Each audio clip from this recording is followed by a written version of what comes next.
Hello again, my Teaserking family. Let's try it again. So I don't know. I got kicked off and had to come back, but then I wasn't seeing anybody come with me. So I thought maybe nobody could see it. So I gave it a little rest. So here I'm back. So we can talk whatever you want. We'll talk about Super Bowl.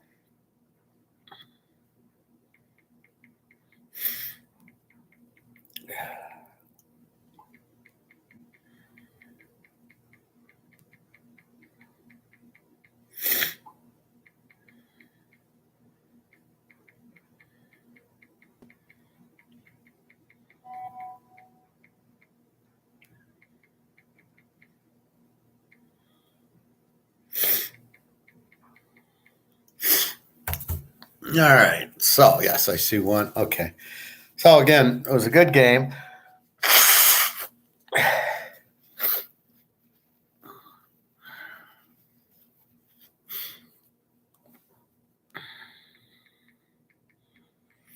And most importantly, we made money on it.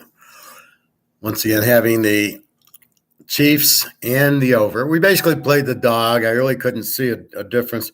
When you really can't find the winner of the game, you take the dog. Lesson learned. Figuring out the over, we could see both defenses were really not that good. Both offenses were excellent. Uh,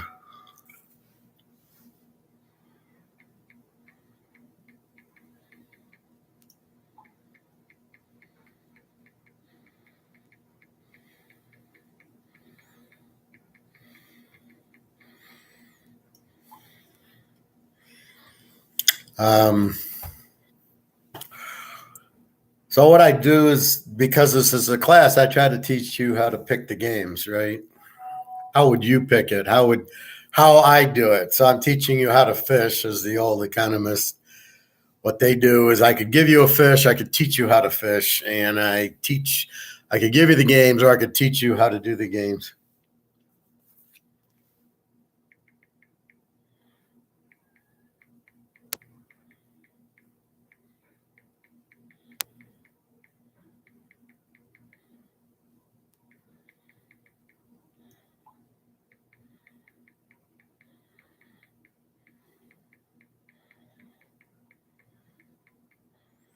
Um, so I try to teach you, and basically, you go through my thought process. I give you my thought process, which gives you, how does Howard pick it, or professor, and then you see that, and then okay, I got to get you thinking like that. But I know it's not easy to think like me. It's very few people probably can. But that's what I'm looking at is really how to analyze it. I try to tell you to pick the score. So my score is 31-30, Philadelphia, and saying it's going to be high scoring and it's going to be close. And that's exactly what it was, high scoring and close. So we went over and close. So we took the dog, because if it's a close game, you don't know who to take. You get the points, all the points you can get. So we had 7.5. We could have won with Philly getting 4.5 just as easily, but you'd have been sweating at the end when the guy fell at the goal line. You could have said, "Oh shit, he's going to score 7." So it made it much easier for us. But that's why you take the 7.5. It makes more sense to go over to the touchdown, because you don't know who's going to win this type of game. You have no idea if KC or Philly's going to win. KC got the win, but Philly could have won too. So that's really what you're trying to do, is pick the score, and it's along the way, how am I picking the score? And that's really what you're trying to do. It's all matchups, it's all coaches, it's quarterbacks, it's defense. How do they play similar type of quarterbacks? All that stuff. So I went to Philly, Green Bay, and against Aaron Rodgers, Green Bay put up 34 points, or 33.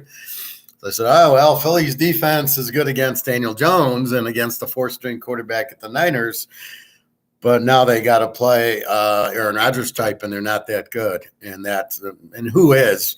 Give Cincinnati credit. They held them to 23 points. And 24 points. So they played him twice, and he didn't get 30 points on him. Here he gets a 38. So give them credit for Cincinnati for what they did, right? They held them to 23 points. Is pretty good. Cincinnati should have scored more than 20, but okay. They need to run the ball more against Kansas City because their strength is blitzing the quarterback. And so if you're just more of a passing team, you're a better matchup against like Kansas City than you are if you can run the ball on them. I thought Philly should have ran the ball more, and but I don't like all their runs with the quarterbacks. He's just scrambling around. He's throwing way too much.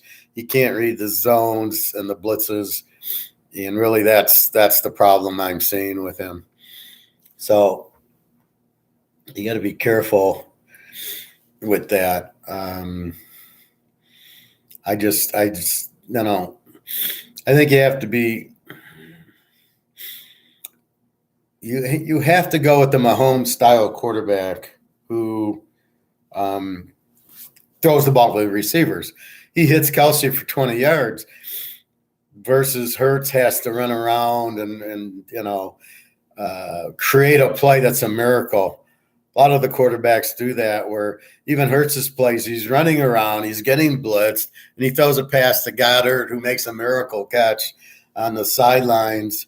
That to me is not, that's just, he got lucky, right? Or when Mahomes hits Kelsey, he's wide open. That's a good play that they repeat. But running around, scrambling around, and then doing that. Now we know Mahomes does that. Everybody does that. You have to be able to scramble a little bit. Rodgers, they all can move around, but these are not miracle passes that they're throwing like they are with, Hurts or Fields or Tagovailoa or Lawrence. They're all like they're being blitzed and they're being running. And they just throw the ball and the guy makes the catch, and you're like, yeah, okay, that's a miracle. So you get a lot of that stuff. What else? So again, the bet was a pretty good one, 25 units. That's what you want. And then I added a little bit to it because then I watched KC Frisco Super Bowl, and they were able to move on Frisco, who had the same defense as Philadelphia. Bosa was there, their linebacker was there. That was really good. So I said if they can move on them, they can move on that. And that's really what you're trying to do by looking at comparisons. You're trying to go, how are they going to move against Philly's defense? And that's what you see. Now, Dallas plays them twice a year, and the Giants play them twice a year. So that's one thing. But KC doesn't. They're in a different conference. They don't play them often. So what happens is who's similar? And I thought San Diego is a pretty similar team to Philly, especially offensively, but defensively too. Problem is their coach is terrible. But I thought the way they handled San Diego would be similar to this game, where Philly didn't play anybody but the Green Bay, who was not that good this year, and they lost to Dallas, who with Prescott's not that good. And then that kills you with Prescott. You're like, you're sitting there and you're going, he's not that good, but they think he's that good, or they don't think they can get anybody else, or it's just they like the kind of scrambling quarterbacks that at the end of the day, you want Mahomes. Now, Mahomes throws the passes, throws the touchdowns, and, I mean, he had 45 touchdowns. The next best was Josh Allen and Burrow at 35. Prescott only threw for 23. And that was it. So, I mean, you basically don't have quarterbacks throwing touchdown passes. And your best three teams are Cincinnati with Burrow and 35 touchdowns and Mahomes with 45 touchdown passes. And then, okay, let's go with Josh Allen. But he throws a lot of interceptions, though. But that's my point is those are the teams that win, the Joe Burrows. That's why you like that style of quarterback. That's the one that throws a lot of touchdowns. That's how you win the game. You don't win the game with Hurts running around and making miracle throws, and then this push on fourth down. I don't even know what I'm watching anymore with these pushes, and the linemen push the quarterback for 2 yards. What is that? It's an individual game. This pushing is just stupid. It's not the rules of the game, and it's not what I grew up with. So it's hard to adjust that you're sitting there going, well, wait, Barry Sanders didn't get pushed. Walter Payton didn't get pushed. These guys didn't get pushed. They ran and got their yards. And it's sort of an embarrassment that this is the game is the quarterback needs to get pushed by 3 players to gain 2 yards. That's not the intent of football. The intent of football is the guy runs through people to get the 2 yards or does a sneak. Tom Brady never got pushed, and he would sneak fine. So it's a matter of that, and that's what I really have a hard time with is you're going to give Jalen Hurts credit for touchdowns that he really doesn't score. To get carried in 3 yards into the end zone is not – I don't know what that is. That's not football.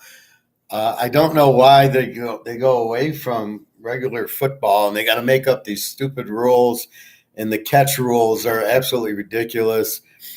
He's got to take a third step. Well, no, he doesn't. He needs 2 feet. He catches the ball, gets 2 feet inbounds. It's a catch.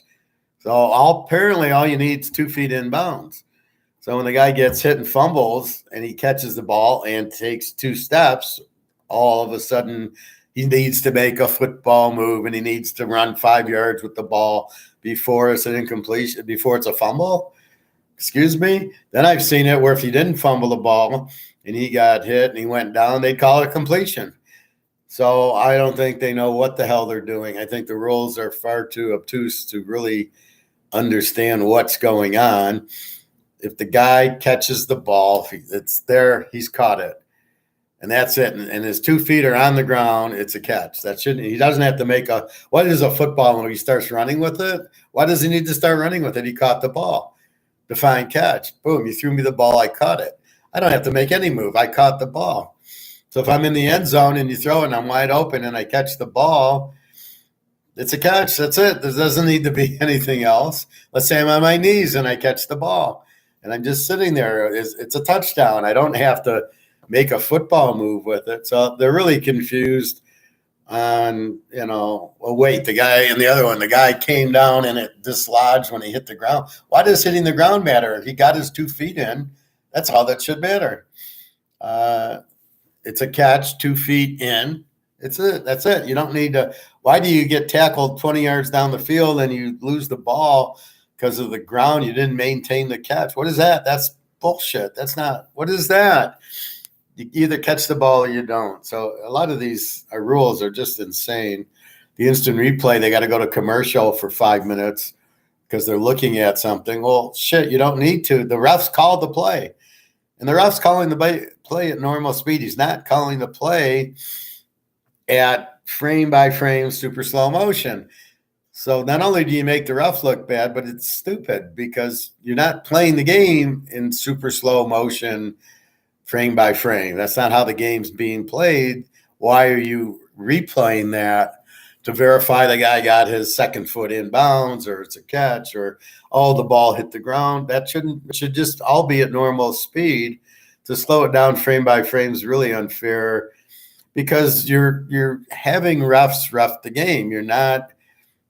It's not being ref by the instant replay, right? You're not, we're not going to have any refs. We're going to call the game with the cameras in super slow motion. So you go make your catch, boom. Now I saw yesterday, Kelsey catches one late in the game and he dives forward for, let's say he gets to the 46. They're marking the ball at the 44. What are you doing? Why aren't they reviewing that for the spot? So the refs are marking the ball where the knee hits, not where the ball is when the knee hits. So Kelsey clearly got a first down. They clearly screwed him out of 2 yards. And, that's when you can tell the fix is because it's only for one team. It was only for Kansas City they kept moving it back versus the week before with Cincinnati. they'd get to the 46 and it was the 43 every time. It was never, they never got to the 46. I mean, even though they got to the 46, they never gave them the 46. I thought it was terrible, but that's what you get. So keep that in mind. It's really, really strange. So anyway, that's my thoughts on the game. I don't really like all the time away when they go to the injury or they go to a challenge. Wheel the guy off and then look at him under the 10. And for replays, you got 30 seconds because it should be replaying the ref, not super slow motion frame by frame. My thoughts anyway. So I had my guys on before, and then we lost contact, so it like froze up on me. So I had to kick out. So I'm back for another, again, talking the Super Bowl. Our first class, we were getting in pretty good. Gold and silver, I thought something would happen today after the Super Bowl. We'll see. Gold was down a little bit on COMEX, which is meaningless. A lot of the countries Putin's controlling are going to get off the U.S. dollar because they're worried about sanctions and the interest rate. So look for that to happen also. As countries get off, that makes they'll go to their own currency, and then they'll have to start backing it by gold and silver. I don't know how long that's going to take, but I think with this gold exchange, it's not going to be much longer before gold really blows and goes to the moon. These people will come out with videos saying how gold's going down or don't buy gold yet. They're full. They're just fucking morons. They're looking at paper gold, derivative gold, which aren't real, and so they're seeing it drop because it's derivatives. It's not really me selling gold and you buying it. It's not like this, where this is an actual bottle and they're lowering prices or raising prices. That's not what they're doing here. That's a nice color. It stays nice and brown. But see, with gold, they're not buying physical, and so they're just buying contracts of derivatives or options, which is not the real physical gold. So really, it's the only market I've ever seen that doesn't have a physical market. In other words, this, you go to the store, you buy it. This is physical, and the whiskey's physical, and a pen. This is, you buy, you get the pen. Only gold and silver, it's not, you don't actually get the gold and silver on the derivative market. You get derivatives, which are nothing. They're absolutely meaningless. It's obviously a scam, and it's crazy. So the reason it's not broken yet is JP Morgan has a monopoly on this and doesn't want to give that up. And so if they keep the gold price down, people will still stay on this, and they're still important. But once nobody wants it anymore, then they lose the power, and then that's for gold. Then I assume they'll just let the gold and silver price run because the game's up. So as they say, people here will be the last to know. I mean, we already know we're way ahead of the curve, but the people in the other countries will realize they're all getting out of dollars, right? We don't want dollars anymore. Right now, they think it's safe haven. Safe haven is, I'll be safe if I trade my rubles for dollars or my yen for dollars. But now everybody's realizing it's not safe, and they don't want to be in U.S. dollars at all because of the sanctions. So then they go and buy gold, and that's, once everybody's buying the gold, then look out. Once that happens, that's when gold goes through the roof. And I know people go, well, will there be buyers when it hits 50,000? Believe me, when it hits 50,000, there'll be more buyers than now. Now there's not a lot of buyers in the U.S. There's a lot of buyers in Russia and India and China. India, it's just a religious thing. For their weddings, you give gold and get gold. So there's a ton of gold and silver bought for weddings. Same in China. They, They want all they can get. They know the U.S. is going to crash, and Russia is big on gold too, especially with the sanctions. You realize that money, because it's not backed by anything, is going to lose its value, and you realize that. So you go, well, what do I get into? And if you think about it, there's really, okay, I'll go into the stock market. Well, is that really safe? I mean, the economy's crashing. Everybody, Google's laying off, Tesla's laying off, Facebook's laying off. All these companies are laying off. That's not a healthy environment. So I don't know we've been in a recession for a while. I know people ask me, are we in a recession? Is this thing? We are, because anytime prices go up or interest rates, which are a cost of dollars, go up, of course, you're in a recession automatically. You don't have to ask or know, or the government can make it phony. The reason you're in a recession is that it slows the economy. So let's take this as the economy. So this is the economy, and it's $50 a bottle. So you're going to sell 100 bottles. Now all of a sudden you raise your price to $60. If you raise your price to $60, you're going to sell less or more of this. Well, probably less. People don't have the extra 10. People aren't going to spend more. They're going to buy it less often. So profit or sales are going to go down. Instead of selling 100 at 50, you're maybe going to sell 75 at 60. Is that a slowdown? Yes, because of the price increase. And therefore, I guess you want to call it a recession. It's just the whole economy slowing down, which is what happens when you raise the price of this from 50 to 60. Now, if you lowered it to 40 or 30, sales would be way up, because people would be buying multiples of it. So in other words, if you raise the price, when you raise the price of something, I crave.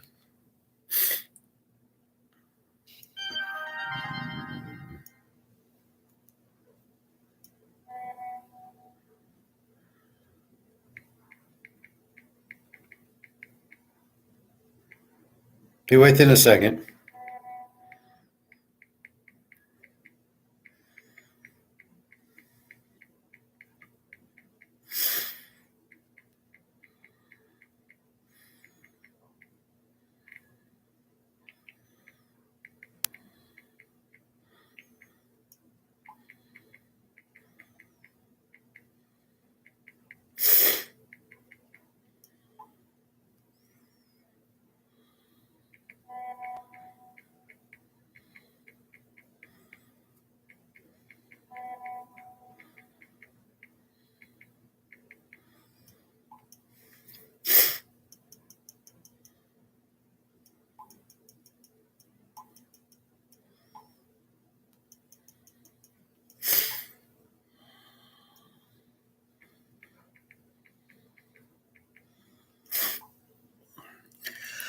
Crave Cornhole.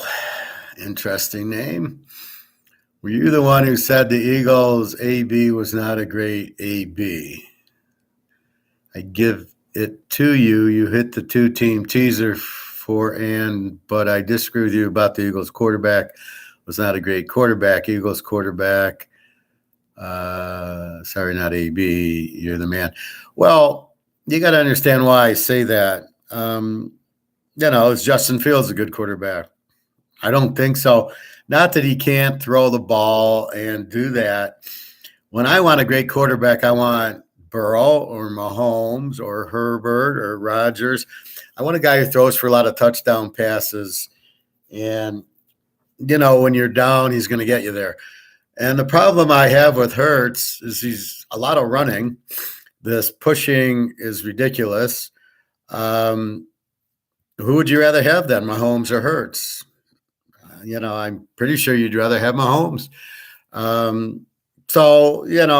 Hurts can make the normal passes, and he can run a little bit. Does that make him a great quarterback? In my eyes, no. In your eyes, yes. At the end of the day, did he win the game? No. They got the ball when the game was tied, and they gave it right back to Kansas City. Joe Montana would never have given him back to Kansas City. He would have marched down the field and won the game. No, I know what you mean, Eagles, but do I? Yeah, I don't know. He's good. It's a good system for him. He runs a lot, but I'm not into these running quarterbacks. I want Mahomes and Burrow who throw darts, throw to the receivers, make the defense play, run and pass. And Hurts, okay, he's got some decent receivers. Smith and Brown made some good, nice catches. The tight end played incredible. He was all over the place. I think they should have thrown a little bit more and run a little bit more to their backs. But okay, Gainwell, I like Gainwell. He's very good. They scored 35 points, so we can't bitch. They had 24 though, but they go on these long drives like the Navy or the Army and come away with field goals. So I don't know. I'm not a big Hurts fan. I don't really like the running quarterbacks. I need a quarterback who can hit the guy. So is he a good quarterback? Maybe. We'll see. We'll see what happens. I would have liked to have seen him against the Niners full. If Purdy played the whole game and then he beats the Niners, then I would have given him credit. But we never saw that, right? And then they just ran the ball. And then he runs the stupid sneak with 8 guys pushing him. I don't sit there and go, wow, Hurts is a great runner. He's okay, but like I said, he choked at Alabama, he choked at Oklahoma, and now he's got to choke at Philadelphia. So I don't know.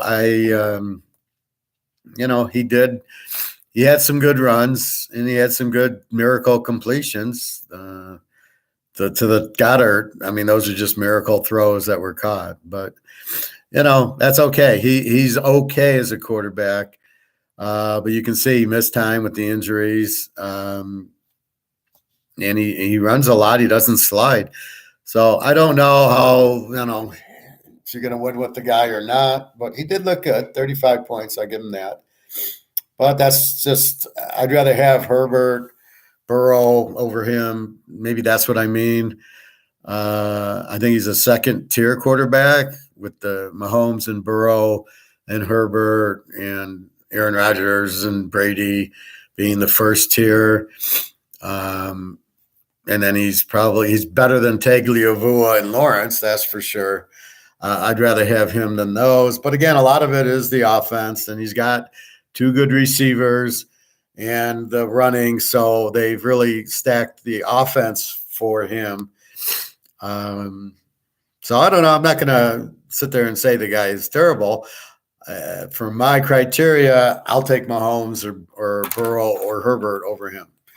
I like the quarterback that can throw the ball down the field accurately for good plays and can read blitzes, which he can't. So good comment, Crave Cornhole. We don't know what your real name is, but that's good. But yeah, we most important, we hit the 2-team teaser, and we made the money. So that's really all we care about. My synopsis is based on many factors. That is what you really look for. It's like Trevor Lawrence. People are saying he's a good quarterback. Oh, really? Okay, well, that's fine, but I don't think he is. And again, my standards are a guy you can run the offense. And you hear me with Mahomes and Burrow and Herbert. I mean, those are good quarterbacks. And then Rising and Hartman coming up and Van Dyke. I like them. I think they'll do good. So again, we got to see that. But anyway, that's what we got. So again, I was talking about gold and silver. So people wanting to get out of the countries trying to get out of the dollar force that to go down, force gold to go up because they don't want to be in the dollar. And like I said, a recession really is just a slowing of the economy.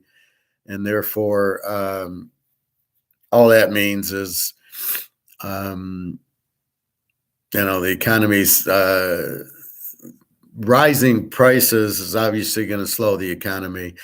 Rising interest rates make costs go up. Again, that's the same thing with the economy. So basically, that's what you have.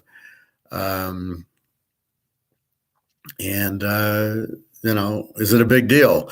Well, it just tells you which way it tells you the economy is slowing down. Does that really matter? You'd rather have it going up, but you've had interest rates at 0% for a while. You're not going to keep the economy going up. It doesn't work that way, even though that's what the Keynesians want to tell you. Well, the economy will just keep going up. Well, okay, but that doesn't, you want it to go up because Microsoft and iPhones and, productivity increases. Then it's fine for the economy to go up. But when you're having a recession because you're fucking around with the interest rates and you're inflating the dollar, that's not a really healthy thing. So anyway, that's how I view it. But again, you need to protect yourself, so you got to buy gold. That's why you buy it, is a protection, and you're going to get the kick of it going. But it's not an investment. It's not like Microsoft stock. I'm buying it at 2,000 and I'll sell it at 2,100. What are you buying 1,000 ounces of gold and you're going to sell it at $100 an ounce more? I mean, you can't, that's just not really smart. It's cheap and it's going to go up. So basically that's what you, need to understand. It's been undervalued and it's been derivative. It's by contracts that the price is down, not by supply and demand like my Canadian club. And that's not the physical price. So we're waiting for the physical price to catch the physical demand. That's why it'll go up. And that's what we're waiting for. And it will happen because the countries don't want to be in dollars. They want to be in gold and silver. And you don't have to believe anybody. Just look at the central banks are all buying gold. Well, that tells you volumes of, these are banks and they're buying gold and silver. So that's really all you need to know. And just don't listen to half these guys, because when they say gold's going down, they're talking paper gold. And paper gold is not the value of the real physical. So if it's at 1,900, that's paper gold. It doesn't, but I got physical. What's my value? And that's what I'm saying is there is no value for it. But that's what they need to get. And why there isn't, I don't understand. And why everybody goes off this derivative fake price, I don't understand that either. So they go off of somebody, JP Morgan, selling 1 million ounces of gold that they don't have, lowering the price because he's doing sell orders. And who's buying it? I mean, so because they're not buying it, or if they raise interest rates, people are buying the dollar. I don't know why. And then they sell the gold. I don't know why what one thing has to do with the other. So when you raise interest rates, you're trying to do it to strengthen the dollar. But really, if you print the dollars to death, raising interest rates isn't going to do shit to strengthen the dollar, right? So you raise interest rates. Why does this go up in value? It doesn't. It's still bad because it's still being printed. And then how does that affect gold? So you're saying the dollar's stronger, people enter into gold, and you're like, first of all, that's U.S. and gold is around the world now. Russia, China, India, South Africa, South America, all the central banks. So I don't see the correlation at all to U.S. dollars.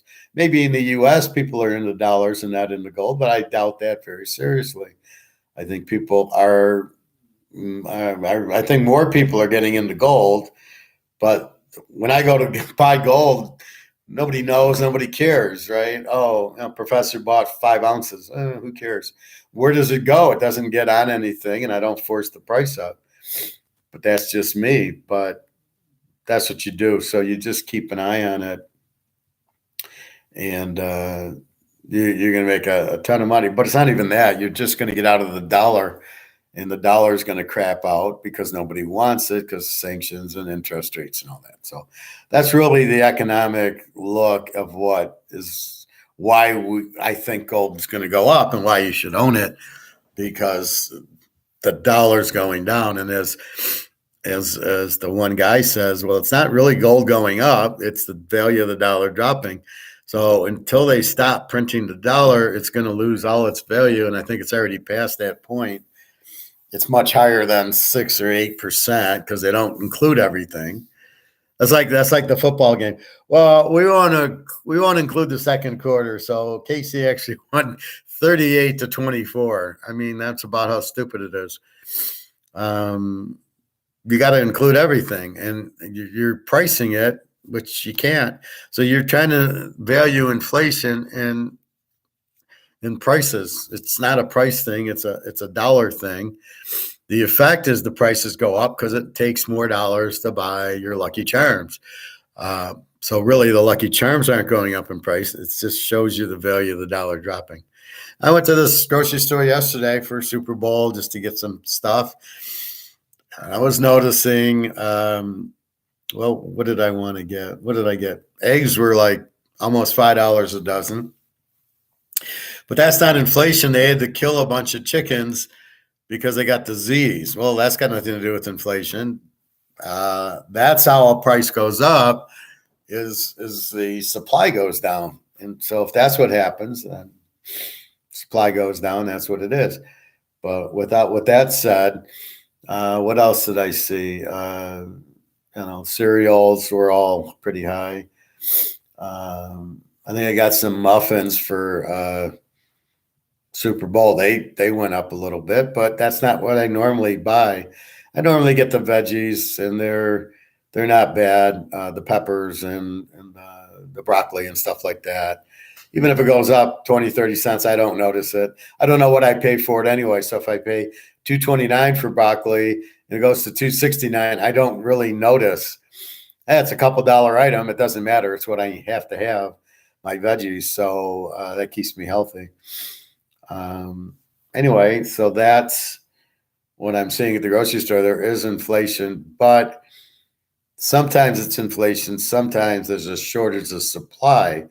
And so they try to mix it in. Like when they say, it's the supply chain causing the inflation. And you're like, the supply chain, like eggs, might cost the price of eggs to go up, or whatever's in the supply chain being stopped by China.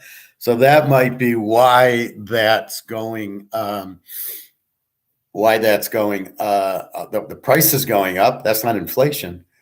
Inflation's only the money being worthless, not anything else. So when you have price, just because a price goes up doesn't mean that's inflationary. And when a price goes down does not mean inflation's slowing. Because if you're measuring year over year, you can't keep raising the price of a particular item because the market won't allow it. So a lot of these guys are Keynesians. They don't really understand the market. Therefore, it's very difficult for them to explain inflation, and they just look for a convenient reason. Oh, we'll call it something else, right? And that's the problem when they we'll go by price. That's inflation, and so they're not really doing it correctly. So that's what you got to be careful with. Anyway, just trying to fix up a few things. So again, inflation is strictly printing the money. And when the U.S. puts sanctions, all these countries are getting off the dollar because they're afraid of the sanctions. But I wonder what's the truth. Why are they sanctioning these countries? And then Russia's trying to scare them, saying, oh, the U.S. is going to sanction you too. I don't think we're going to sanction Europe unless there's a war NATO's close to the war, but the U.S. is with NATO. So let's say it's Turkey. We're not going to invade Turkey or put a sanction on Turkey.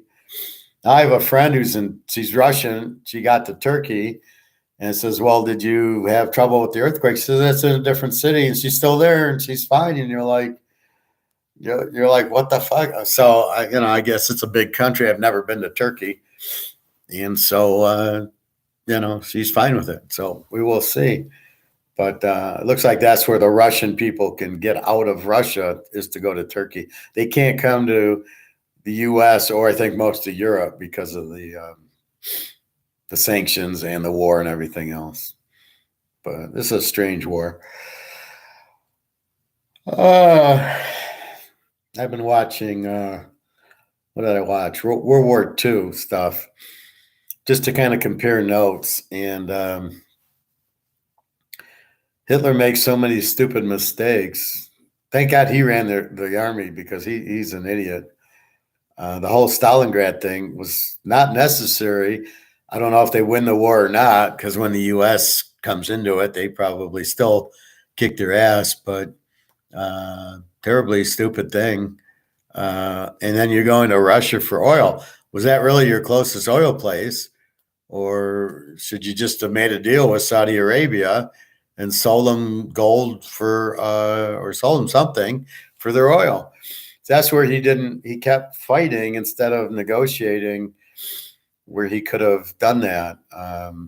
Now, Japan, there was an oil embargo on them. Again, let's do the embargoes. That seems to really work, which caused Pearl Harbor. And they knew about it. There were so many these are like head coaches. Well, I was warned about it, but I didn't believe the warning. So I ignored it, right? There was apparently a submarine sunk, a Japanese submarine in Pearl Harbor, near there. The morning of Pearl Harbor was sunk. They had hit it with depth charges and sunk it. And said, hey, we got to be careful. There's Japanese in the area. And then the guy supposedly just ignored it. Oh, that didn't happen. Oh, so we're all telling you lies. So who do you have on your team that you trust? Because you're just assuming, it's the old story. Well, we hear a lot of stuff and it's all false, so we'll just ignore everything. It's like so stupid. So Pearl Harbor, they wanted to happen because they wanted to get into the war, because it's all political. And so, oh, wait, they bombed us. Now we can get into the war. And then the whole D-Day thing and the Battle of the Bulge and all that shit. Hitler it was all gold. He was just stealing gold. And he escaped Argentina, even though they'll tell you he got killed in the bunker. Yeah, that's why he got burned. Who's going to burn Hitler? We burned him so bad you couldn't recognize him. Yeah, okay. You're going to do that to Hitler. You're going to burn him. Right, okay, sure. So anyway, it's a lot of bullshit. What was I going to say about that stuff? Anyways, it's a lot of stupid things that went on that, Hitler's D-Day, Hitler's sleeping in. Oh, nobody can wake him. Yeah, that's the guy I want running my army. We got to wait till he wakes up. Really? So he shot himself in the foot quite a few times. But, terrible leader, terrible military guy. But, the Russians. Now the Russians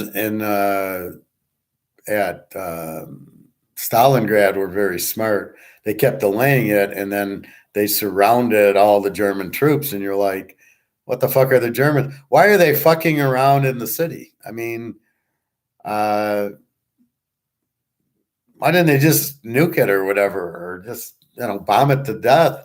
What are you playing games for, right?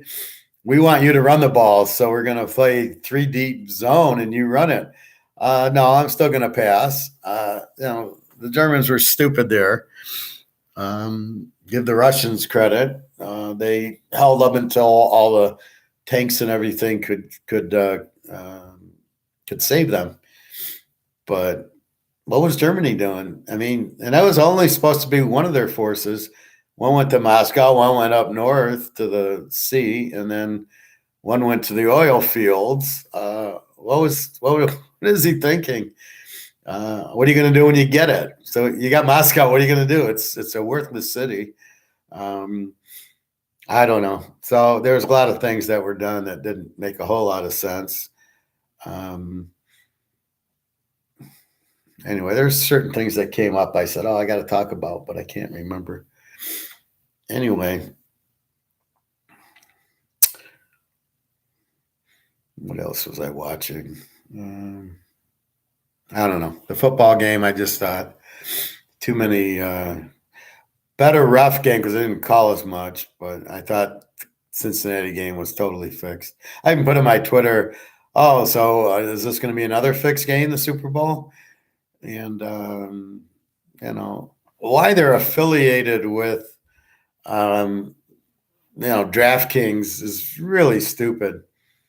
And then you're going to bitch about worrying if the games are fixed. Of course, you're fixing the game. That makes you fix the games just because you're affiliated with DraftKings. That's not what you want to be affiliated with gambling. Very stupid there. But I don't know. The NFL is getting very hard to watch. Good game yesterday. Otherwise, if it's a blowout, nobody's watching. Um, I don't know. It's the 2 weeks is way too long, and then the game itself's okay. I guess we go to basketball now, so I got to do some basketball analysis. I doubt I'll bet it because there's just too many.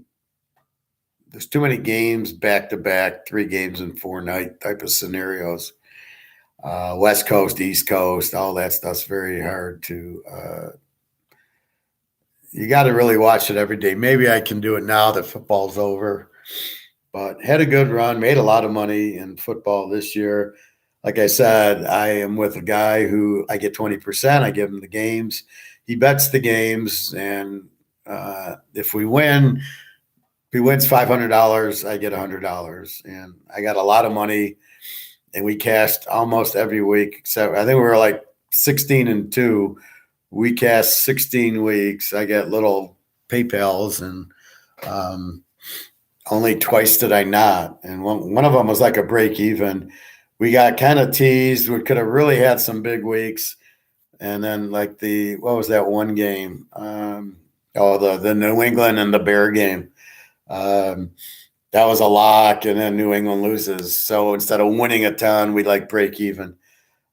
So it was games like that you're like, what the fuck? And that's because I thought Zappy was playing, and they went to Jones, and I was like, oh no. So you got to question a lot of the coaching's really bad in the NFL. So we'll see. But did the best coach win, Andy Reid? I don't know who this Philadelphia coach is. I don't know where he came from. I don't know where any of these quarterbacks, these coaches came from. The Niners, the Rams, Cincinnati, Zach Taylor. I never heard of the guy. Where is he from? And then because he has Burrow, he looks good. Oh, he's a great coach. He's got Burrow. Of course he'll make you a great coach. Shanahan, we know, is a joke, but it's tough. Such bad coaching. Their defense sucks. I mean, most of the defenses let the guys catch the ball and then hit them. They don't cover the receiver. It's insane. And then you got to find quarterbacks. They'd rather have them who can run than actually can quarterback. They can read a blitz and read where to go with the ball. So you're going to see Rising and Hartman and a few others. I wouldn't mind getting the quarterback from Georgia, Stetson Bennett, to tell you the truth. He'd win you a Super Bowl. If he was coaching Philadelphia, I think Stetson Bennett gets the W over Hurts. He's won 2 titles for Georgia, and, they run the ball very good. They got a super defense, but, he lit up CCU, who wasn't, they didn't have that good of a defense, but he lit them up. In Ohio State, he puts up a 40, came back to win the game. So I don't know. I like him. I don't know what the problem is. See, they get too technical. Well, Lamar Jackson's an athlete. I want him as my quarterback. Or this Richardson on Florida who sucks. Let's have him be our quarterback. What the fuck? Hey, Ryan. Chiefs last 2 touchdowns. There wasn't an eagle in sight. This was Pat. Well, no, what they did my play. When I was married, I would play my ex-wife. She could throw the ball. she was kind of an athlete, and I, of course, was an athlete. And I designed a play where you go into the middle and you pivot and go back to the corner, and it's impossible to cover. You can't cover it because as I'm driving you into the middle, you're in front of me. Then I hit the brakes, and now I'm going back to the corner. You got to be trailing me if you can even react as fast, because I'm putting my foot in the ground and going backwards. And they did my play. Both of those were my plays. The guy came in motion, and he went and then put his foot in the ground and went to the corner. And because it was in motion, both the safeties kept going and didn't recognize it. Plus, they're 10 yards behind the line of scrimmage. So they ran the same play, and they both worked to a charm. And I don't know anybody now. I would think more people would want to run that play, but I think it's all designed. So when the receiver runs across in the beginning, like he's running from the yard line back towards the center, if they see the safety running with them, they know the play's on. If the safety probably stays in the end and nobody's picking him up, then they realize it's a zone and they probably don't run that play. So it's probably, let's see what the safety does. And if he does X, we do Y. If he does Y, we do Z. That's a great play. It's impossible to defend. You can't defend it because you're jumping the middle, right? Once you jump the middle, and now I stop and turn out. Now, at best, you're trailing me by 2 or 3 yards. Where the guy was, I don't know. He must have gotten picked by his own player. But, yeah, he should have been – see, now defensively, you've got to have a linebacker shift out. So if he's coming across the middle, I got to have a linebacker shift out. And I noticed KC did that when Philly tried running an option, one of these college options, and he's reading the defensive end, and the defensive end crashed down. So Hurts kept the ball, but the linebacker shot out. So it was like the end, I know you're reading me, so he's crashing, so I'm going to keep the ball. And the linebacker, knowing that, went out and got Hurts. That's sort of like me. I'm giving you the fake tell at poker. I know you're watching me, so I'm going to do something that makes it look like I'm bluffing when I got a full house or something like that. So, yes, those are good. That's why I always bitch about the Dave Casper play. You couldn't stop it. He would basically block for like 1,001, 1,002. The quarterback's faking the handoff. He's turning around. Everybody played the run, and then he just walks into the middle, and there he goes. And he's wide open because nobody's covering a guy who's blocking, and they think he's blocking because he's selling it. That's the best play. But they're both really good at the goal line because you're really selling out to stop the run. And so the play action would work perfectly. But I think KC did a few play actions, and then they did this in and out thing. See, very smart design. Let's see Jalen Hurts do that. Well, we didn't see Jalen. Jalen Hurts just gets pushed for 2 yards. So I don't know. I'm not a big fan of that. I was getting a little nervous at halftime thinking Philly might wear out Chiefs defense because the time of possession was so big for Philly. Well, keep in mind, was it really, and why was it? Well, because Hurts fumbled and KC picked it up and ran it in. So that's not a possession they got. That's why I don't look at time of possession. So Philly got a possession, fumbled. KC runs it in for a touchdown, so it takes no time off the clock. Then Philly gets the ball again. So they move 5-6 minutes, fumble, boom, and then they get the ball again, and they go 5-6 minutes. So does Philly really have the time of possession? Well, technically they do, but theoretically, if you turn the ball over, what if he threw a pick six?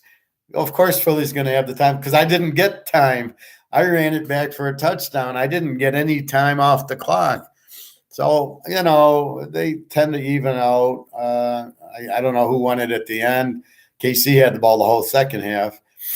But basically, I wasn't worried because I know, as I said, I was more worried if Mahomes was not Ric Flairing it. But he didn't seem to limp off. He was crying for a minute, and then he's standing on the sidelines talking to the coach. There's no ice pack on. He's not hurt. And then as he's running off, he pretends he's limping a little bit. Total Ric Flair act, but that was the only thing that I was concerned with. And then when we went 24-21 right away, that was it. I wasn't, as soon as that happened, I said that was it. Now, somebody here has to explain this to me. I looked at the line at halftime, and Philly was a 7.5-point favorite. I imagine that's what online betting is. I've never done it because I don't live in Vegas.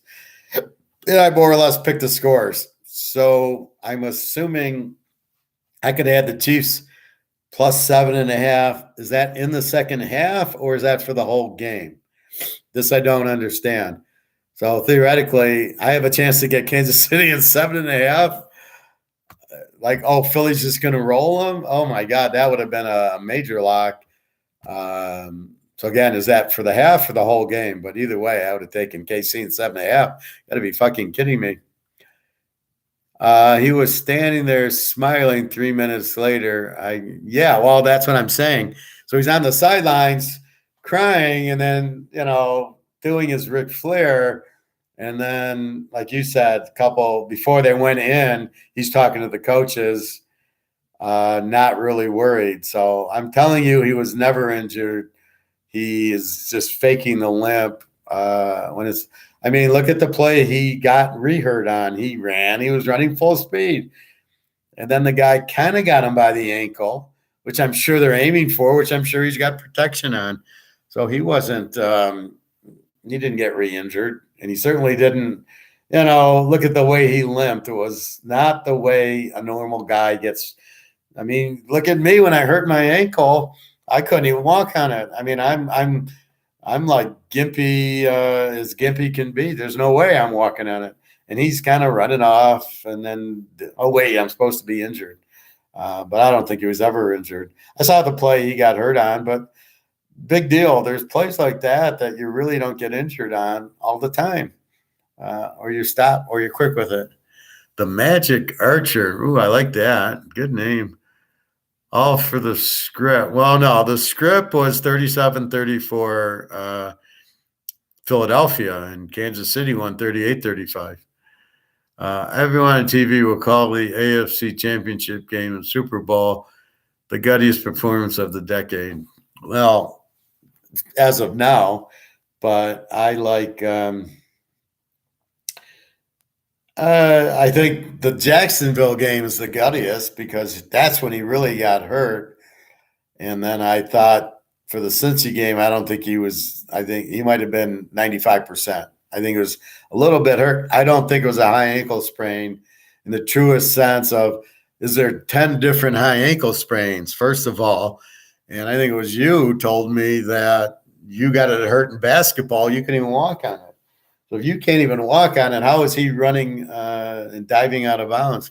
So that was the game he got hurt, even if it's just a regular sprain. The Cincinnati game, he wasn't hurt, and then certainly he wasn't hurt yesterday at all. There was nothing that I saw that he wasn't 99%, right? He's running around. How about the 35-yard run to kick the winning field goal? He was sprinting. Did you see a limp? Hell no. He just ran. And he's looking. Now, if he was really injured, he'd have got 10 yards and fallen, right? That's what okay, I got my first down. No, what did he kept going and going and going. And it didn't look like an injured guy to me. So, like I say, he was probably 95 to 98% healthy. But I don't know how gutty it was. I think it was the Super Bowl. He's outrunning guys that run 4.5s. Well, exactly. That's what I'm saying. He's running these guys, and that wasn't the first run he did. And he's just running. That was a 30-yard run, and it didn't look like he was hurt at all. He was sprinting forward and just running and running. When he finally got tackled, he put a little limp on, and then he said, screw it, and he started and he walked right back in the huddle. He was fine. He didn't take himself out. If he was really hurt, I don't know. Maybe you bring in Chad Henne for to just run the ball up the middle and kick the field goal. So I'm not sure, but he did not have a high ankle sprain. Like Ric Flair says, he was in a plane crash and he survived. So Ric Flair. So you got to be careful with these fake injuries.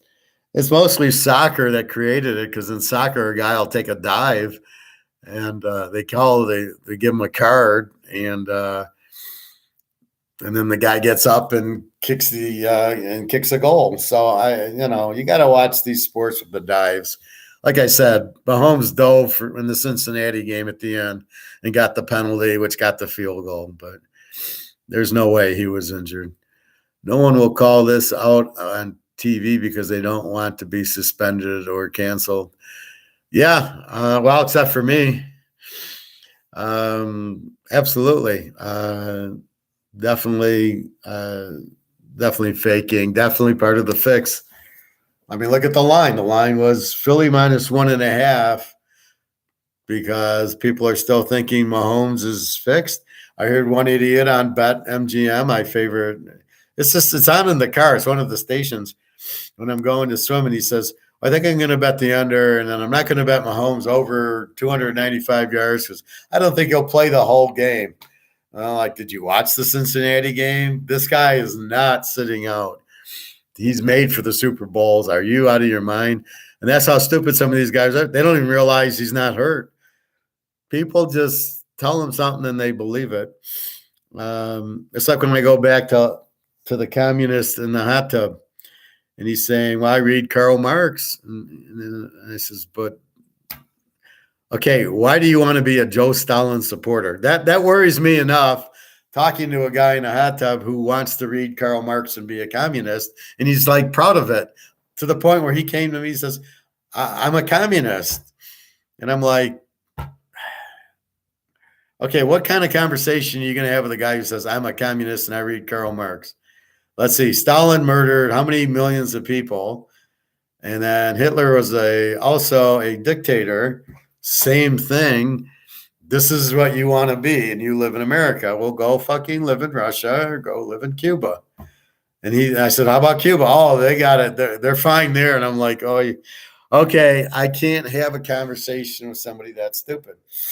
Who would admit they're communist? But it's the same thing, like you're saying. Who would admit it?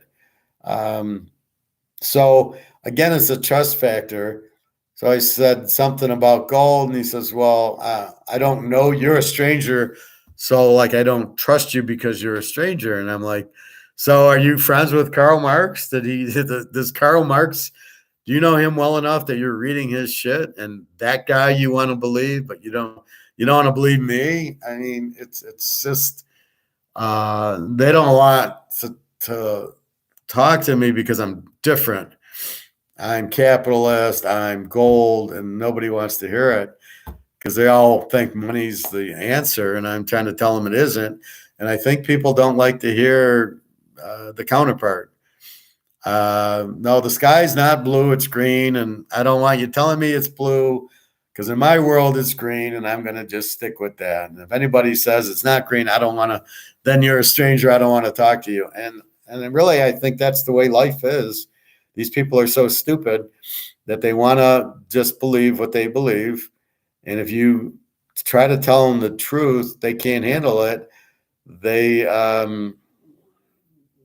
just assume not to talk to you. That I don't want to talk to you because you're telling me things that I don't believe in or something. So it's really fucking difficult to have. It's almost like you got to kind of test the person quickly.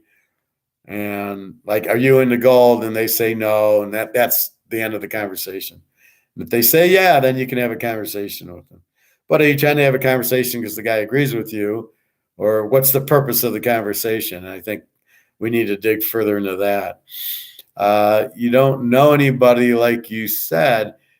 You might 10 or 20% of who someone is, but most you don't really know. I agree. I mean, I was married. Did I really know my wife? To a point. Some of the parts I didn't like at all. That didn't come out in the marriage, especially when we had kids. As the kids were growing up, I didn't like the control over the kids. But I don't think anybody you work with or anybody that you maybe go to the bar or watch the game with, you have no idea.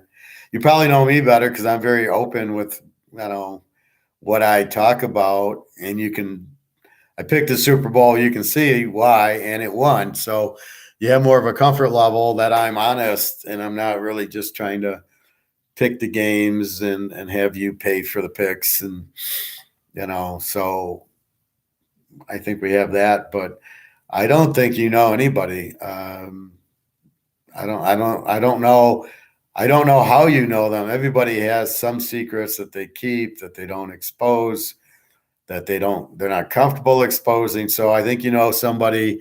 I think like the girl you're dating or you're married to or your girlfriend, you probably know about 60 or 70%. That's it. I don't think you know them 100% because I don't think they're going to tell you.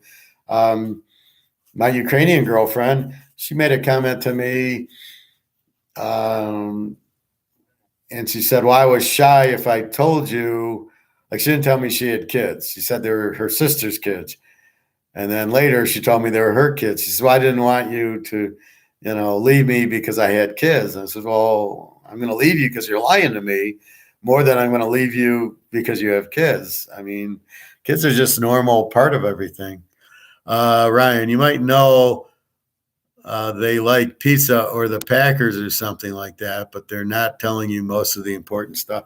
And it's not that they're not telling you the important stuff. Like if you're dating them and you're serious and you go, "Do you want kids?" They might say yes, but they might not say yes because they don't want to lose you. So it's a lot of it is, I don't want to tell you everything because you might leave me and I need you. So in order to keep you, I'm going to tell you what you want to hear. And what you're looking for is the person who is not telling you what you want to hear and who's being honest with you. And that's kind of what I laugh at with these guys.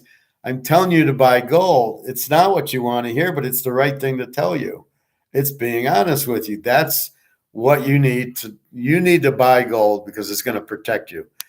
That's the guy you want to be friends with, not the guy who just says, "Oh yeah, gold will never be anything."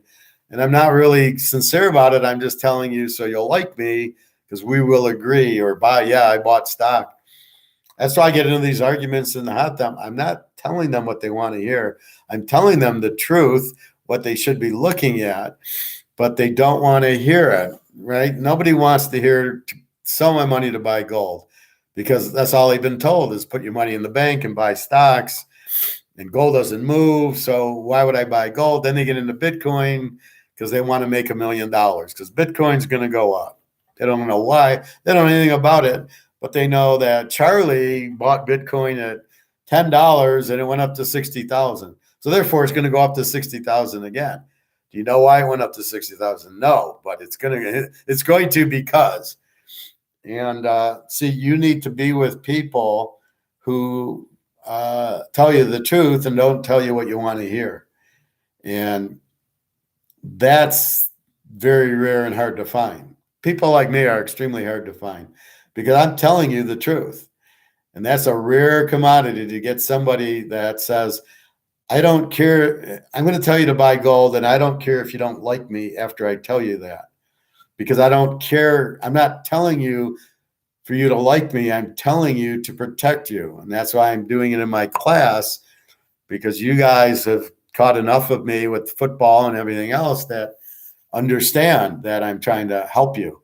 And when I go to the sauna, these guys don't want to hear it.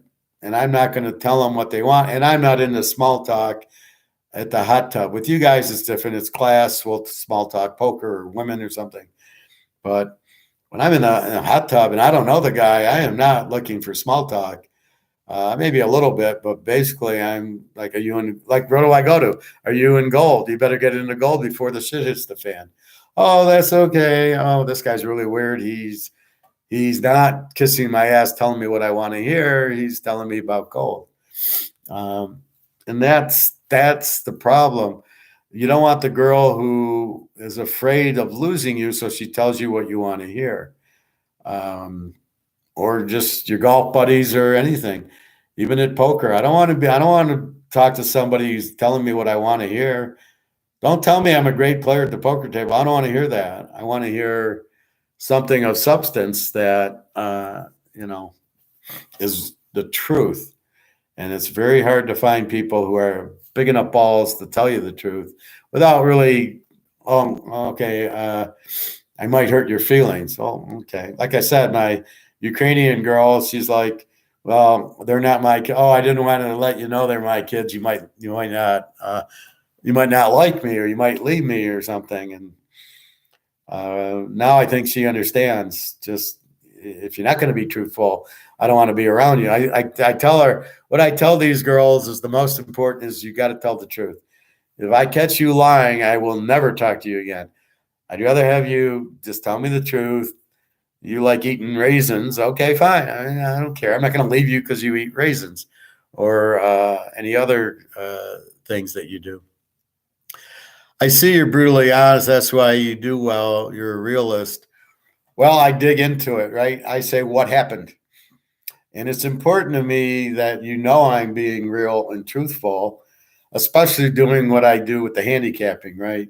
Most handicappers are liars. They're only going to tell you they're winners. And that's why I tell before the game, we had Kansas City and we had the over, and then it wins. So I told you the truth before the game, not after. I could come, and like a lot of guys could come on, yeah, I had KC in the over. Really? I didn't hear that before the game. You're telling me after. That's where it gets difficult. You don't know if you can believe him or not. That's why I do it. That's why I told you the whole week I'm taking KC and over. And then when they win, you go, yeah, that's what he said, and it won. I'm not fantasizing after the game that's who I had. I told you before the game. And I tell you why and how I came up with it. But I will dig in. My biggest question is, why is the U.S. crashing their own dollar?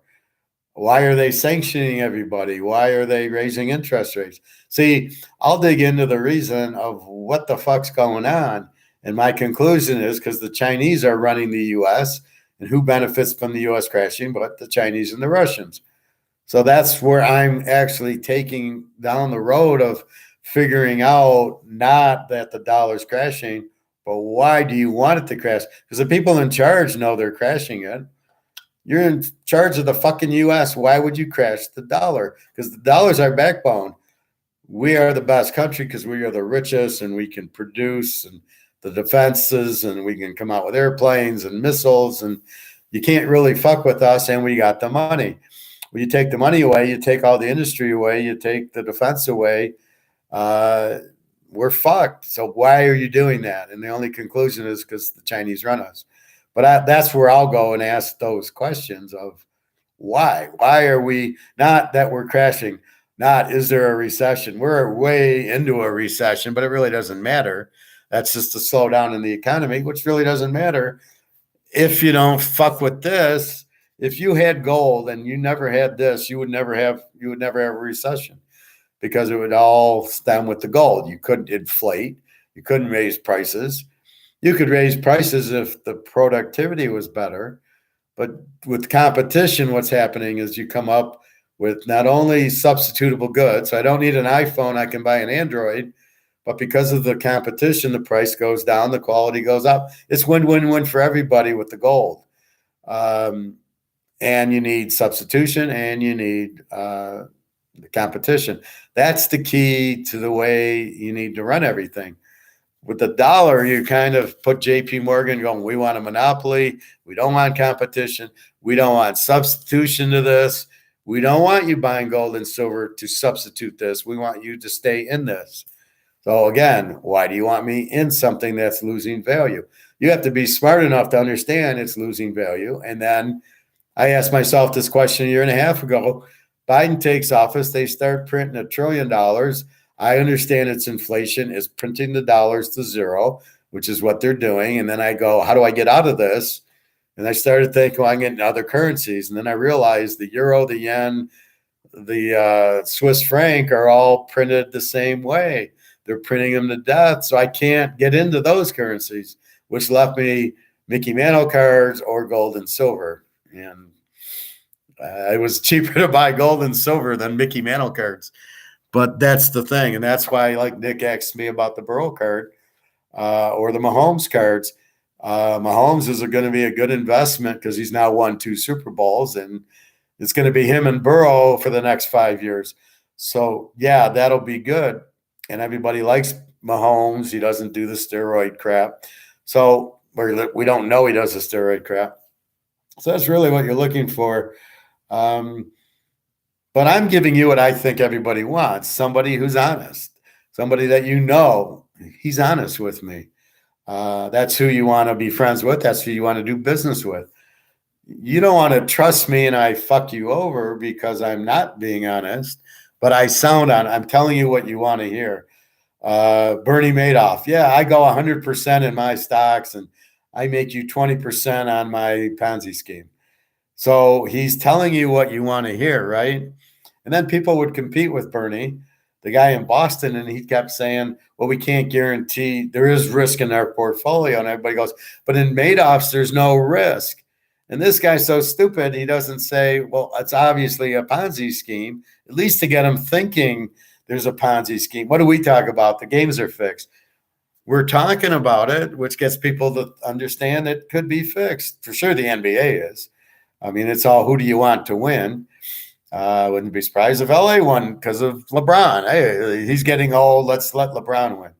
Or he's on the Lakers. Let's do it for Kobe one more time, even he's dead.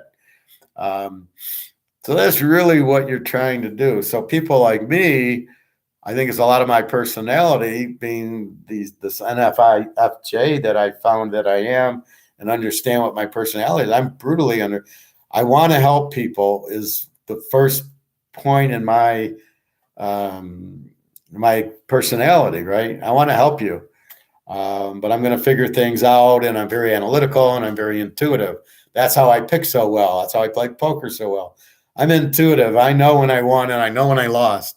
I get that. I just get that feeling. Oh, this guy made it $40. I'm folding because this guy don't make it $40 unless he has a good hand.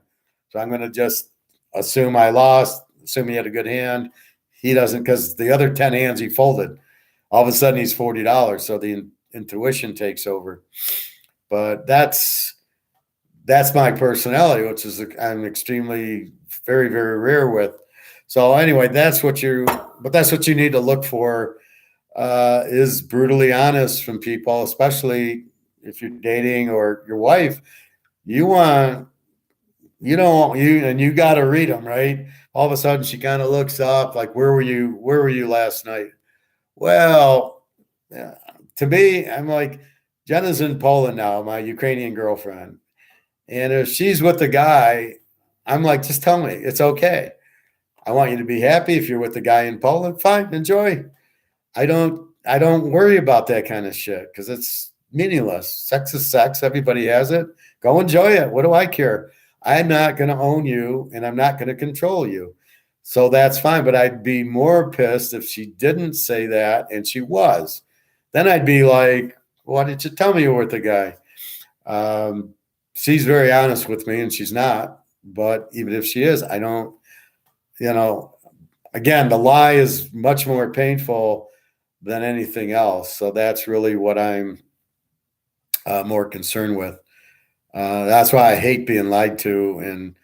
But that's what I read more than anything is when I'm at the hot tub or I'm in the Ukraine or wherever I'm at or at work, you start lying to me and you're done.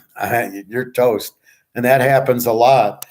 So I read the communist at the hot tub. I believe he's telling the truth. And then I go, well, why would I want to be friends with you? You like Joe Stalin. Who the fuck wants to be friends with somebody that thinks Joe Stalin's a good guy? I don't want to be friends with anybody like that. I want to run away and I don't want to ever talk to this guy again. I mean, so you want this guy as your friend? And if you don't, otherwise, why are you even talking to him? Why would I have a conversation with Joe Stalin? What is he going to tell me? Hey, come on, be a communist. We kill and torture all millions of people. Come on. So, I mean, the guy, who would be proud he's a communist? Oh, my God. Why would you come out and say that? I'm a communist. Like he thinks that's a good thing. And I think that's the problem with America right now. You have all these guys that are out of their fucking minds thinking that capitalism's no good, or it's being blamed for all the problems. Oh, it's because of capitalism. We have economic warfare between the the rich and the poor. Well, who's doing that? What are you talking about? Either you can afford things or you can. There's no welfare, class welfare, or whatever the fuck the term is. I don't care how much money you make. Either a nice person or you're not. That's all that matters. Either you're honest with me or not. But I can smell that shit a mile away. I don't care if you're rich or poor. Like, the girls, you tend to be able to sniff out. They just want your money, right? So you say, well, why do we go out without, if I don't give you money? And then they say, no, I need the money. Then that's it. You're done. Because then you realize they don't want you. They just want your money. And who wants, you don't want that. And so it's the same thing. But you got to learn to read people and learn to read when they're being brutally honest and when they're not, and when they're lying. And they'll give you that look in the eye. It's all in the eye. The look away is a lie most of the time. So if the guy doesn't look you in the face, look you in the eyes, and is sincere or comes across sincere, then there's doubt. Why do you want to waste time with this person? Even if it's your girlfriend, why do you want to waste time with them? Because it's going nowhere. And you might, use her because she's pretty or something. But generally, go get a second girlfriend, as I say.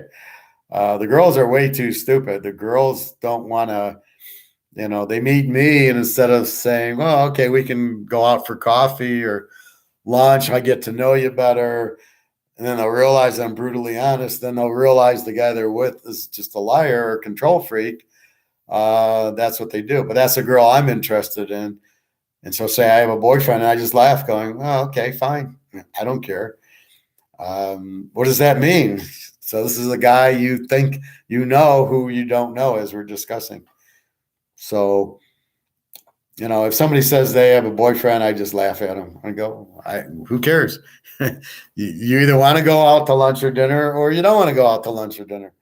You either want to spend time with me or you don't. If you don't want to spend time with me, fine. I'll find somebody who does. But that's really, but you got to look at them and call their bluffs. And I don't assume everybody's lying, but I give them, like this guy coming out saying he's communist. He was not lying about it. Who would lie about that? But then you're not the type of person I want to hang out with. Oh, I'm a mass murderer. Yeah, I don't want to be friends with you. You kill animals. No thanks. I mean, that's not the type of people I want to hang out with. Now, if you play football or you bet football or you play poker and want to talk economics, Austrian economics, or you want to learn, help me out. I want to learn Austrian economics. Why should I buy gold? I hear you talking about. Those are the guys I want to hang out with. Something in common, and somebody you can trust and talk to. But if I say, are you buying gold? And your answer is no, that about ends the conversation. There's nowhere else to go in the conversation because I don't know you that well. And depends why I'm conversing. But if I bring up, do you have gold? That's where I'm setting the conversation. But then it bothers me is if you don't want to listen to my explanation, now you don't trust me. Now I'm a stranger, but you don't trust what I'm telling, and that pisses me off to no end. So I'm like, okay, fine, don't trust me. We're through. I don't have a word to tell you. I mean, that's just ridiculous. But that I think is the key to life. If you can read, like Ryan's saying, somebody who's honest that you can trust, and it takes, I don't know how else to do it. But here's the game, and here's the reason, and it wins. Oh, I think I can trust Howard. He just nailed just about all the playoff games except for Tampa. So that's kind of what I think you got to ask yourself, what are you looking for? Somebody with common values that you have things in common with that you like to talk about. I think that's exactly what you're looking for. You want in your values in your life. And with women, you got to be careful because they'll lie. They're very insecure. That's the problem. Well, I think the problem with women is their insecurities. They're afraid if they tell you the truth, you'll leave them. then they'll be all alone and nobody can take care of them and protect them and keep them safe. That's what I hear with my Russian girl. She's like, I feel very safe with you. Well, okay, but that's fine, and you are safe with me. Now she can probably read that, so that's good. I like that she could read that. She knows I'm honest with her. So that's good. And the same thing with my Ukrainian girlfriend. She feels protected with me, and she's glad that I'm in her life. She knows there's somebody there that will help her. Although she'd be dead because I give her money for food in the middle of a fucking war. She'd be dead. Who's going to help her? So she'd be dead or starved by now without the money. Now I'm sending her to Poland to be with her son, who's in Poland because of the war. Well, I'm helping her with that. Who's going to help her with that?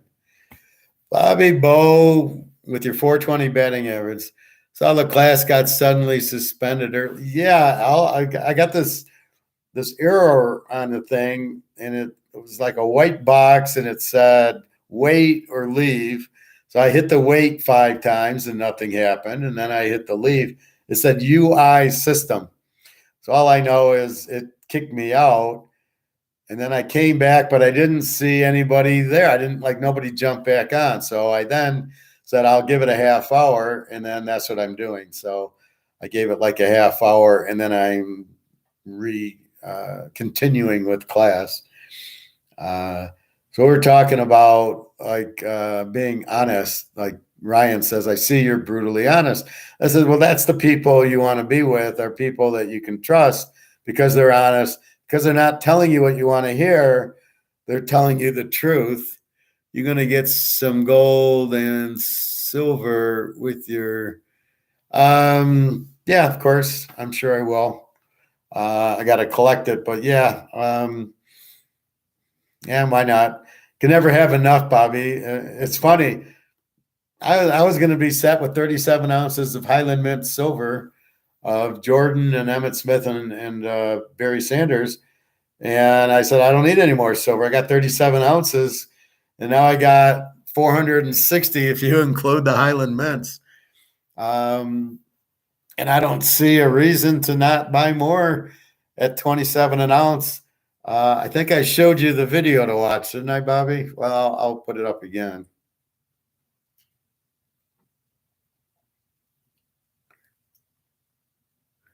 So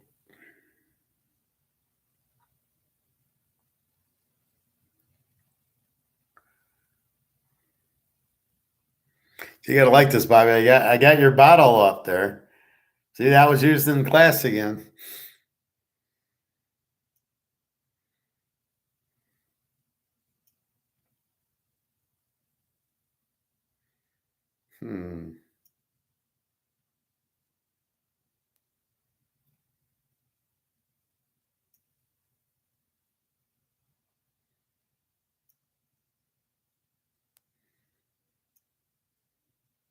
Okay, so make sure you watch this guy. He says we got a couple weeks left. I mean, who knows? But he says what it is there was a conference with Putin and like all these countries wanting to join BRICS, and there's a whole big summit in Russia or China or somewhere. And he's saying, why would you want to be in dollars? It's inflated, it's losing its value, and they're going to sanction you and a high interest rates. And he's getting them all into gold with this gold-backed dollar, and they're all like leaving the U.S. So it's happening very soon. Once we get to that physical system that Russia has, where they're going to price the physical gold instead of the derivatives, then that's when you're going to see, we'll be buying islands somewhere. I agree, Professor. I respect the truth from people. Not a fan of sugarcoating BS. Professor loves his Canadian. Well, I used to work there. I'm very loyal to that. When I go, and if I ever get whiskey at a wedding, or if we go out for a Christmas party or New Year's, and go have a drink, I will specifically order Canadian Club. That's it. I won't get any other whiskey. Sometimes I might have a vodka or something, a 7 and 7 or one of those crazy drinks, but if I get whiskey, it's always Canadian Club. Um, well, that's the point. As Ryan's saying, you want somebody who's honest, who doesn't tell you what you want to hear. That's the problem I find with politicians, and I'm sure LeBron James is around. Everybody tells him what he wants to hear, or these actors, or these government officials, or Hitler, or Stalin. I mean, all Hitler. I was watching this thing on World War II, so I can get prepared for what's going to happen now. And there was this yes man who would say to Goering, everything was a success, and the whole Air Force got bombed out. And so Goering thinks that he's doing well, and he's not. So he doesn't adjust because this guy's a yes man. And the same thing with Hitler. There was a bunch of yes men. So he's sitting there making decisions based on what he thinks is happening that isn't happening. They're just saying, "Oh yeah, okay, yes, yes, yes. You're the best. You're the best dictator we've ever seen." Do you mix it with anything on your drink it straight? You put water in it. It's like doers. You put water in your whiskey or ice. If it's warm, you put a couple of those cubed ice and let it melt a little bit. That's really the way to have it. You might put a little bit of Coke or Diet Coke in it just to blend it out because it's very strong, but that's kind of what you would do with it. Ryan, that's why a lot of people don't grow and improve in life. They're not having honest conversations and strategies. Well, that's exactly right. They're not asking the right questions. And if somebody just says, "Oh, Bobby, you're the best baseball player that ever played," you got to question that and going, I didn't hit 600 home runs. I didn't bat 342. What are you talking about? So you got to be able to dig out the bullshit of that because it doesn't help you. And you don't want to be friends with people that tell you what you want to hear instead of telling you, if I tell you to buy gold, it's not what you want to hear. Nobody wants to hear that. They all want to hear the money's going to be around for 1,000 years and there is no inflation and there is no recession.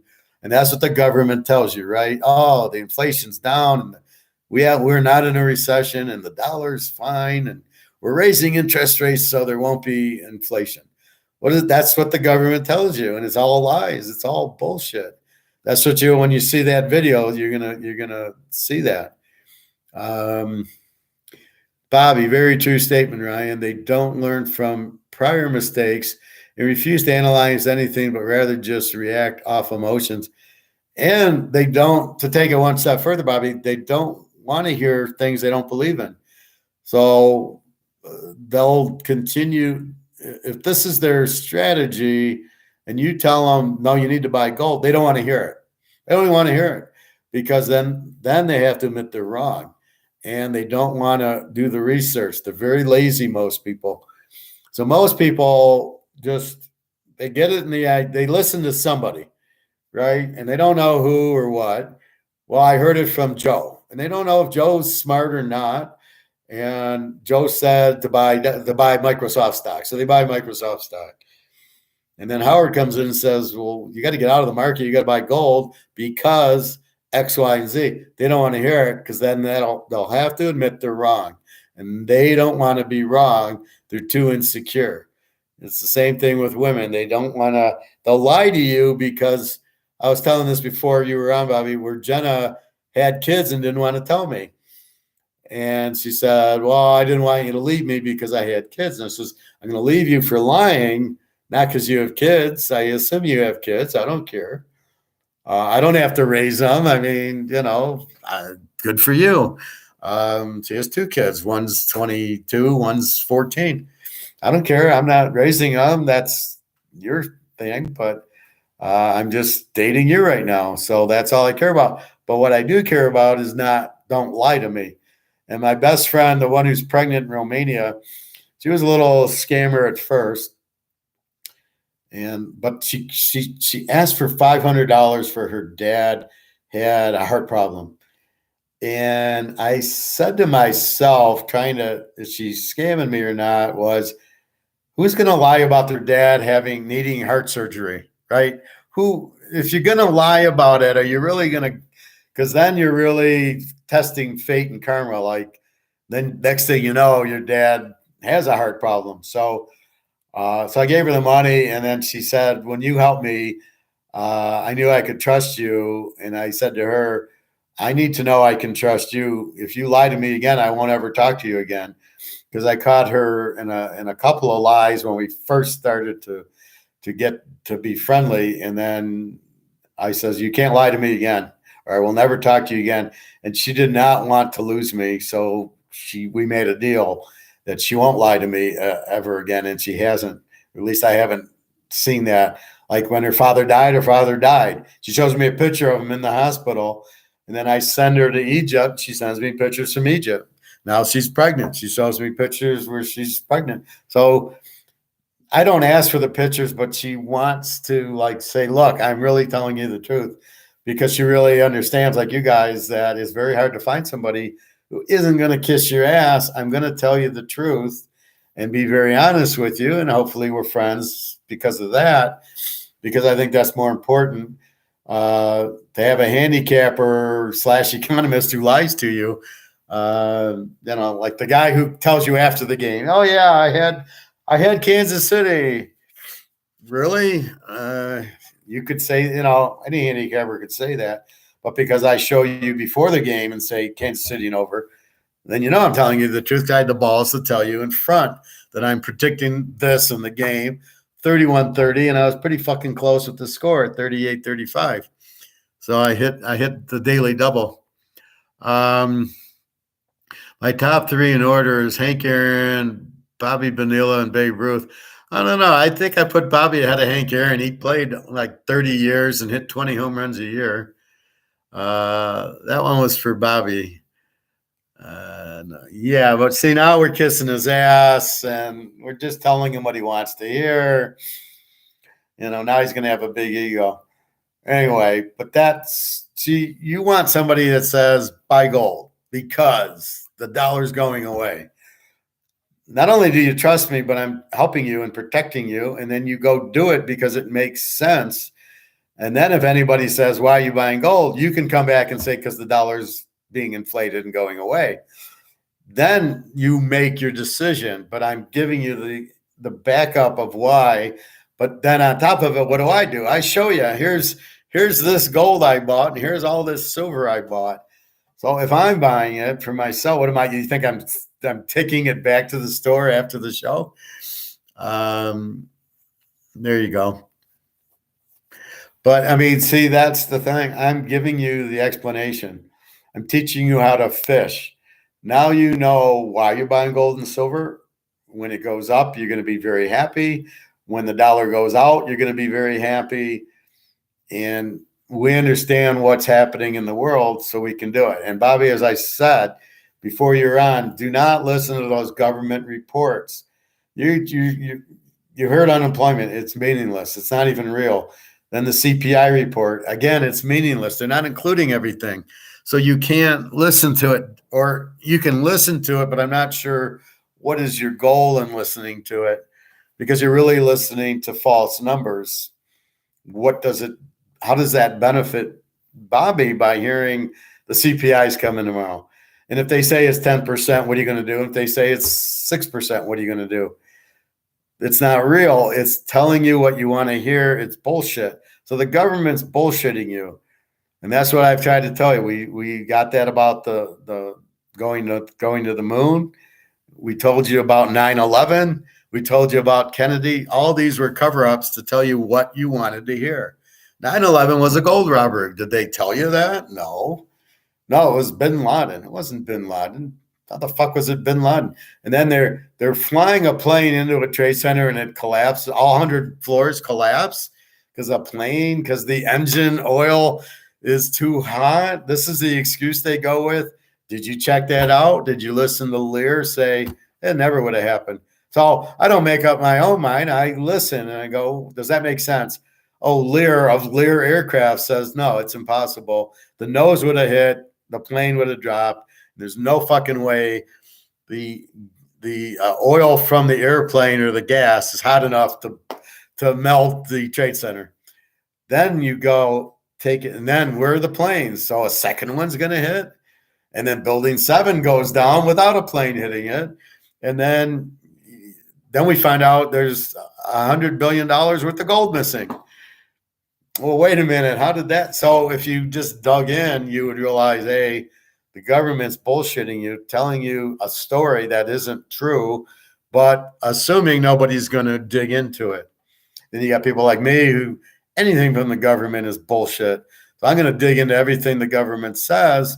No inflation. Well, you're not counting food, energy, and rent. So maybe it's not. That's why I say it's not 7%. It's 20%.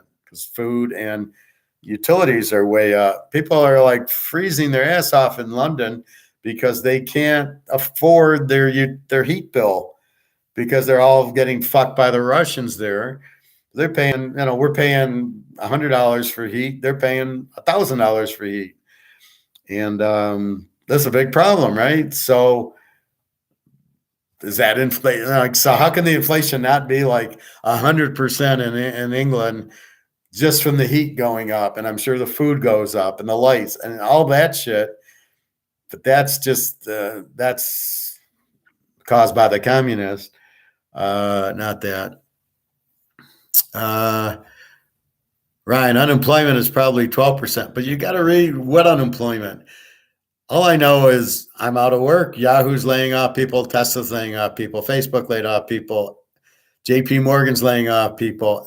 The mortgage sector's collapsing because nobody can afford the high interest rates. So nobody's buying mortgage, and all the mortgage and loan officers are getting laid off. So when they say unemployment is whatever, yeah, these are guys at the restaurants or at Meijer's going, welcome to Meijer's, welcome to Target. Those are the guys getting the low-paying jobs at $10, $15 an hour. Or it's probably what it is retirees who don't own gold or silver, who need money because they've retired and they're not getting their pensions or there's problems and they need to work. So they're going to work at Target and Meijer, greeting you, or these lower paying jobs. Those are the people that are going back to work because they need the money. But the youngers are all not working. They're living in mom's basement and they're doing Bitcoin to make money or day trading or Jack the Rabbit or whatever the hell they do. But they're not working. They don't want to work. Ryan, Professor, did you check out the new Pearl Harbor 9/11 documentary on YouTube? It's about 4.5 hours, best I've seen so far. No, I haven't seen it.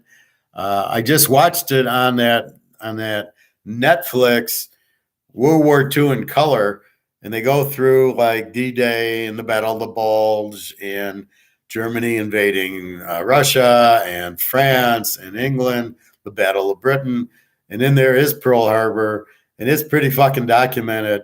It's all an oil embargo. Japan had to do it because they had no oil, but they knew they shouldn't do it because they knew they had no chance. We knew they were going to do it. We laid down on them on purpose. And there was a couple of fuck ups where the guy leading it in Hawaii didn't believe it. They sunk a submarine in the morning. They tell him, and he doesn't believe it. Next thing you know, all the ships. So did he really not believe it, or was he told by FDR to don't do anything because we want to get into World War II? We need to defend our oil thing. And keep in mind, Japan, when French went down, this was very interesting. So France gets blown out by the Germans and they surrender. Well, they own like the Philippines, and the islands there are full of oil. Like Indonesia is full of oil. And so the French couldn't defend it because they had just surrendered. And so Japan was going after those islands to get the oil. It's always about money, and it's always in World War II is gold and oil. It's every fucking war in the history of war is about gold and oil or money. Every fucking war. That's why they go to war over it. Some of the shit they don't give a shit about. But when it comes to, I can get all this oil, which is a huge value, or Hitler, I can get the gold, that's what they do. That's why you go to war. Otherwise, there's no point of going to war because well, they have Oreo cookies in Thailand. I'm going there. Let's go to war over Oreo cookies. Uh, that's the title of the video, New Pearl Harbor. Okay, I'll check it out. All wars are for some form of resource. Well, that's what I mean, money. Normally it's oil because oil is key and gold. What other resources? Are you going to go to war over coffee, orange juice? Probably not. At least we haven't. I've never heard of a war over like that kind of stuff. But I'll check out this 9/11. But I probably have it mostly from this Netflix with these guys saying it. The only part I disagree with Netflix is they think he died in the bunker. And I know he lived in Argentina, and I thought he died in the early 60s. It's the only thing. Why would let's go play why. Why would the FBI have a file on Hitler in 1947 going, track Hitler, let's see where he is, let's find him? Why would you do that? If he died in the bunker, why would the FBI have any file on Hitler? Why would you be worried about him? You know the guy died in the bunker, so therefore there's no reason to have the FBI going after him in Argentina. And yet that's where he was, in Argentina.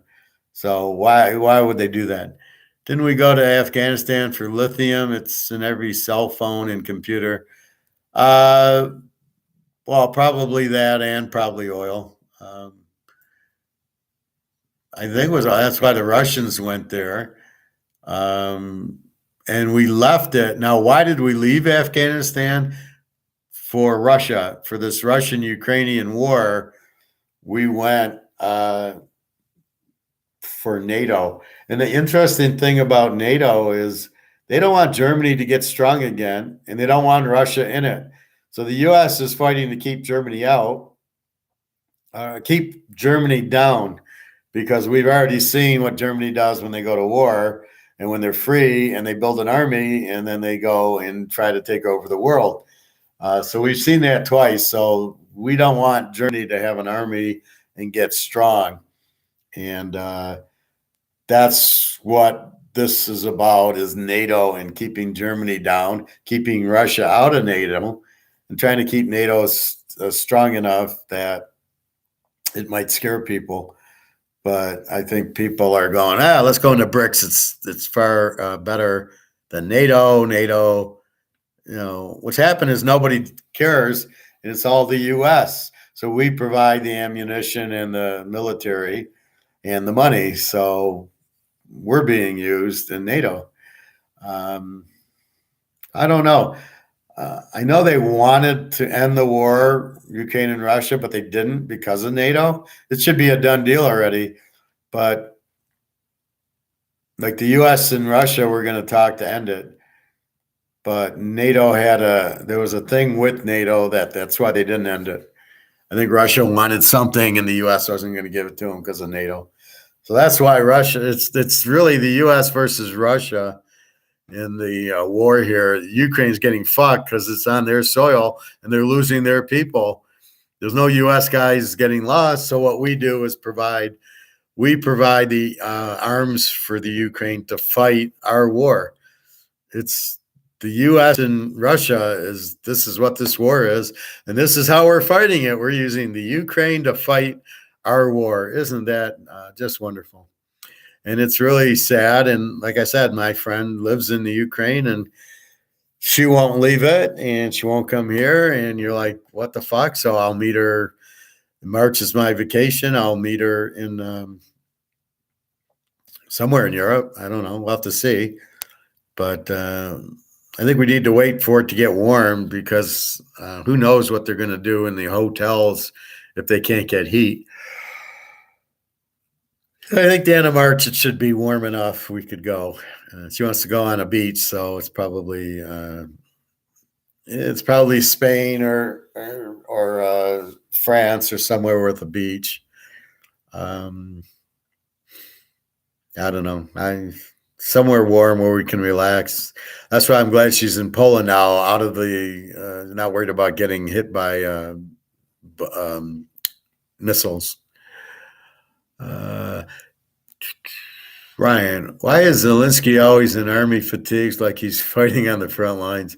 I've never seen a picture of him sweating or dirty, but he's always in army fatigues. I think it's just that's what the leader wears. Sort of like Hitler wearing uniform, right? Hitler always wore a uniform, right? He always had that brown uniform on. Um, and I think Stalin was in uniform. I just think that's what the head of the military wears is those fatigues, those sweat things or whatever it is that they wear there. I think that's just the Ukraine army. Putin, I don't know. I think he's in a suit, but some of them, wear the military like they're generals, and some don't. But that's the other thing is Patton. Do we honestly think Patton got into a car accident was an accident? Or do we think somebody killed him? And my guess is somebody killed him. That would be my guess, that it wasn't an accident. He got killed. But how do you get into that? But I'm not buying it was just a car accident. He got hit. Symbolic picture, mostly you're saying. Yeah, well, it's like I'm in charge of the army, and the army needs to see me like that, right? Here in the U.S., they don't. The generals wear it. Like, why do the generals wear their uniform? And I got 4 stars or 2 stars on it. Why do the generals do that? A, you can see they're the general, and B, they're in the uniform because they're in the army. So I think in Zelensky's case, he's saying I'm in the army, and in the U.S.'s case, they don't wear the president doesn't wear the uniform, and I'm not sure what he would wear. Would he wear Marines, Army, Navy, Air Force? So that's the other curious part of it. What would he wear? But yeah, he should definitely be. I guess Zelensky should be in uniform. Most of these generals are hanging out in Washington. Well, look at Milley. He's on the wrong side. He's not even on our side. Milley is he's calling the Chinese saying, we might bomb you, so you might want to get out of the region before we bomb you. I'm not sure, but yeah, I don't trust any of the U.S. military. They are. Talk about, that's the problem I have with this whole woke thing. It's all about telling you what you want to hear and kissing your ass. There's nothing in it about that the people, because does everybody want woke? Hell no. But what do? Hey, Greg and John, how you doing? Sorry about before. We had YouTube had an issue, but we're back. We're just talking about trust people and not being bullshitted by people who tell you what you want to hear, because that's not good. I can finally put away my football. And somewhere's my week 18, which I still can't find. Anyway, so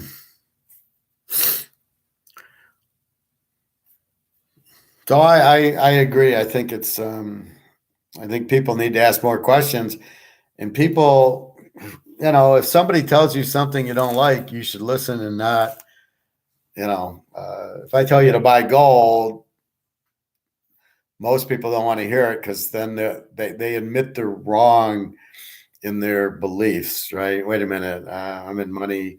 I don't think gold does anything. He's telling me to buy gold, but I don't want to buy it because that'll admit paper's wrong, and then everything bad's going to happen. I don't want to go there, so I'll just not listen. But I think it's a bad thing to do that.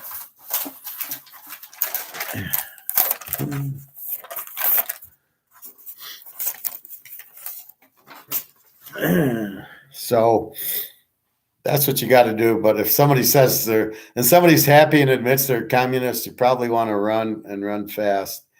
away from them. That's a guy you don't want to have a conversation with. But you got to know what side are you on. So we're very much capitalists, but we're really just Austrian economists side point of view. We want freedom, and we want fair trade and no taxes and sound money and sound laws. That's what we want. You call it whatever you want, but that's the best thing to be.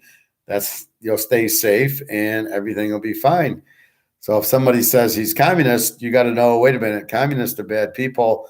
They want government to control me, and that's not the person I want to hang out with. So you got to be very careful in a lot of stuff, who you're talking to. And see, I don't like the small talk as much. I don't know that I'm small talking here. I try not to. It's gold, it's economics, personalities, football, poker. I don't think that's small talk. I think that's a pretty good subject to talk about. I don't think football is ever small talk. It's something that we can learn, but we do very well at it. So, but that's taken a long time. So be well enough to understand things take a while. When I tell you about gold, I didn't just pick it up a week ago. I've known this since I got my master's, that it's money and this is fiat currency, which is backed by nothing and printed to zero, and the gold you can't do that with. So gold is not anything I talk about that I've known since 1993. And I should have bought more of it back then, but that's okay. Bobby, you're back. Yeah, so don't ask about the weather. You gotta get yours. You're still with the weather? But Bobby, you can still please bring up kangaroo meat and pig's ears. That's fine, Bobby. You can bring that up. We enjoy hearing that. That's okay. So what'd you have for the Super Bowl? What'd your gal cook up?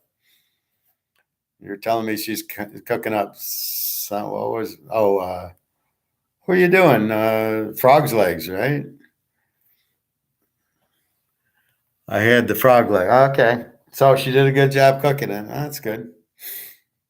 I had the Chinese food. I had General Chow on Saturday, and then I had, I think it's Szechuan chicken yesterday. Also, 4 different flavors chicken wings. Oh, okay. Well, why'd you get chicken wings if you had frog legs? Jalapeno peppers. That's hot and spicy. Sweet and sour.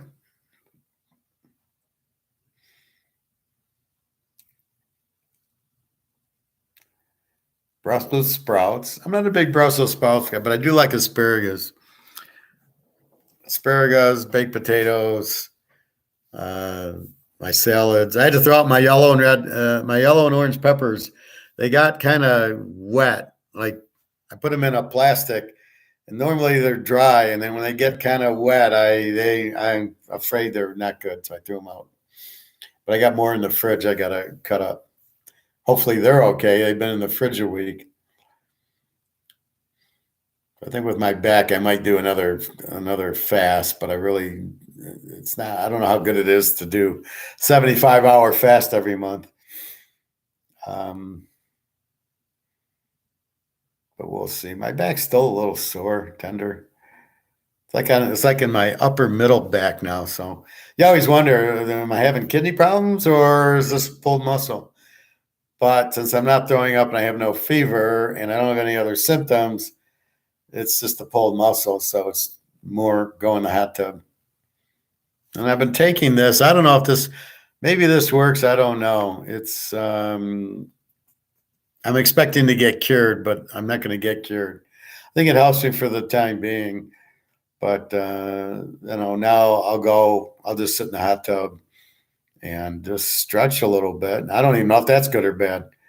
But as long as I'm not throwing up, I don't have a fever. I don't think it's because I read symptoms for liver and kidney from my doctor, Dr. Enberg, and I don't have most of the symptoms. So I'm like, okay.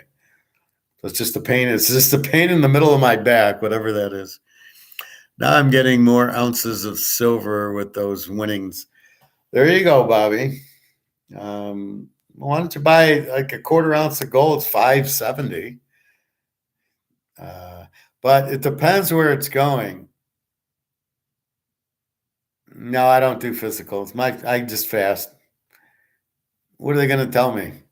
I went in for my foot. The guy did my blood pressure, 124 over 77. I'm a happy camper. I don't even have a doctor. My doctor retired. He was sick of all this Biden healthcare bullshit. So he retired. I don't have a doctor. So I go to this clinic when I need, but he's not really a doctor. He's just like, okay, I'll look at it. He didn't even look at my foot. I went in with my foot. I never took my shoe off. He just prescribed it and he just talked to me and he listened. And he said, well, we'll give you the prescription for that. But keep in mind, it's bad for your kidneys if you have too much of the whatever the thing for the foot is. And I'm like, okay. Anyway, it went away. It goes right away. So maybe I need to relax on the kidney, but I don't think my kidneys are a problem. Who knows? The liver is a filter, is all it is. It's a fucking filter like you put on Absopure. And so if it gets plugged, Mickey Mantle, you're fucked. So that's why the fasting really cleans your liver out too. That's the beauty of the fast after the 18-hour autography is your liver and kidneys get filtered out, right? All the bullshit that's stuck in them gets cleaned out. And that's really, I think that's the primary reason I do it. It cleans out your heart. It cleans, you don't have strokes. You don't have that. And, like my foot healed. That's the autography. So that's why you got to go over 18 hours. And if you're going to do it, you probably want to go like a full day, which is 24 plus sleeps 36 and eat at noon's 42. Probably good for most of it. So maybe I'll do one of those this week. Blood levels and all that. I don't have blood. You know that. I got ice in my veins. I called the doctor's office earlier, but they told me my physical is in May. What do you mean it's in May? Can't you go when you want to go? What is this, Canada and socialized medicine? I was looking to get blood work done next week, but they said May. Fuck it, Bobby. Go on a 48-hour fast, please. Then you don't have to worry about all this bullshit. Your body will clean you up like when you broke your leg and your body cleans the break. Or like Mahomes, he must have fasted because all of a sudden he was Ric Flair pretending he was hurt. So that's part of it. So as far as I'm concerned, as long as I do my 18-hour fast, I'm fine. I don't really need to go to the doctor because the doctor doesn't do anything anymore. If you don't have a symptom, he might do a blood test and then your blood's high or your blood pressure is high. What's he going to get? He's going to put you on medication if you have high blood pressure. I was 180 and now I'm 120 and I didn't take any medication. I did fucking fasting and got rid of sugar and carbs and my blood pressure went down to 120. I didn't take one fucking medicine. I stayed away from high fructose corn syrup, which is what I'm telling you to do. My blood pressure is 120. I didn't take medicine. You go to the doctor with a 180, he's going to put you on high blood pressure medication, which is going to do shit. It's all bullshit. It's him telling you what you want to hear, not fixing it. Why doesn't he ask your doctor this? Why don't you put me on a no carb diet and and fasting diet? Ask him why he doesn't do that, because that's the answer, right? But he won't do that. Exactly, fast and low carbs, and that's it. That's the key to life. You're healthy, you stay young, and the girlfriend likes you because you're very active with her. I went from 6 Mountain Dews to 3 Mountain Dews a day. Feel so much better. Brian, just get off the fucking sugar, and you'll be fine, Ryan. That's really what kills you is the sugar. And you just do it for 6 months, right? You substitute green tea, coffee, water for Mountain Dew. It's probably water. and you stay away from the high fructose corn syrup. And then once you get down to where you're healthy, you can have a Mountain Dew, not 6 or 3 or 10 or whatever. I don't think we get enough water. I think that's what bothers us when we have too much alcohol or too much pop or too much sugar. I think the water neutralizes everything and cleans us out. But again, it's still the fasting. And you'll just be shocked how healthy you get, and you're going, fuck. And you'll be surprised as you don't really need to eat that much. If you do that, you really don't need to eat.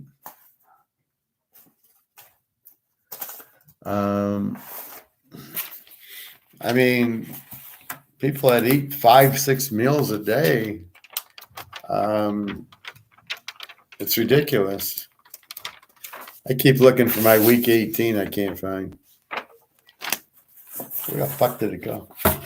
Oh, well. I'll live without week 18. We just had the Super Bowl. But anyway, see, that's what it is. So the doctors, they just want to give you medication. Here, take this blood pressure medicine. That's what my doctor wanted to do. He said, you need blood pressure medicine. Instead of putting me, he wanted me to diet, but didn't tell me how. Well, go see a nutritionist. Okay, so I go to YouTube and I found my nutritionist. Some bald guy who was in the Swiss Olympics or Swedish Olympics. Why are you looking for week 18? Just because I want to know where the fuck it is. I'm very like, where did it go? I know I filled out a week 18, so I'm just kind of like, where is it? But I can't find it. Oh, well, I'll find it. I don't know. Why am I looking now? I don't know. It's just something that's bothering me. I like to have everything in there. But yeah, I mean, that's part of it. If you eat and then you're healthy and then you look younger, and I mean, that's part of life. I mean, I guess really it all depends on what you want out of life. Do you want to have money and not gold and silver and go broke, or do you want to live nice life because you bought gold and silver? I mean, that's all your free choice, but at least you have the choice to do it. So you have the choice to be okay, or you have the choice. This is like the diet, right? I can buy gold and silver or keep the money, and I can get off of sugar and carbs and be healthy. I can be healthy internally, and I can be healthy with my money externally. It's your choice. But that's the beauty of it. But in communism world, you don't have the choice. They're telling you what to do. My girlfriend in Russia said they raised the price on food, and that's it. There was no like competition, right? So they just raised the price. I think the biggest thing is there's no competition and no substitution with communism or socialism. This is it. This is the brand you're having, and this is the price you're going to pay, period. That's why it doesn't work. Because you need to know we're all going to pay different things. Really, I was trying to sell a piece of art, and I go to some art galleries. Like, I want to buy gold. Just give me some money for it. And it was weird. They wouldn't. But then what I learned was there's like many different, like if me and Bobby have the same piece of art and we have Picasso, right? And we have the same Picasso, and he sells his, doesn't mean that's what I'm going to get from. So he gets 500,000 for his. Does not mean I'm going to get 500,000 for mine. He has his own market, and then I have my market. So I'm going to go to wherever to sell it. It's a totally separate market. So there's all these markets in art and probably baseball cards. If I got my Montana for 100 grand and Bobby has his, he might not get 100 grand for it. He might get 80. You might get 120. So every time you do an auction, there's a different market, but you allow the competition. And if I'm the buyer and I see 5 different Montana rookies, I can watch the one that's the cheapest. They're all graded PSA 10, and that's the one I get. So that's what we have here that separates us from the rest of the animals is we have the competition and the substitutable goods that the communist socialists like Canada, where's my Canadian people? You're buying Canadian Club at the like the Canada liquor store, and it's going to be $62. There's no competition, and I think there would be Canadian Club and Crown Royal, but the price is set by the government, and you don't want that. You can't have that. Is it a log or something? What, week 18? I do sheets. There's my playoff, right? And I put in my games and my stats and my analysis, and then I put in my scores after. So I do this. That's where I get like a lot of my trends, right? So I do that for each week, and just to keep it complete. What the fuck happened to week 18? I don't know. It doesn't matter. Like I said, I don't.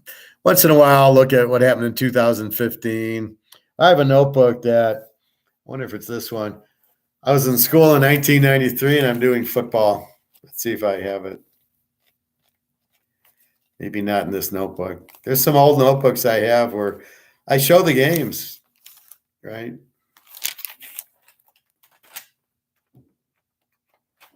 No, I don't see it here. Not in this notebook. I think in another one where I basically show week 3, and it's whoever was good back in the 1990s.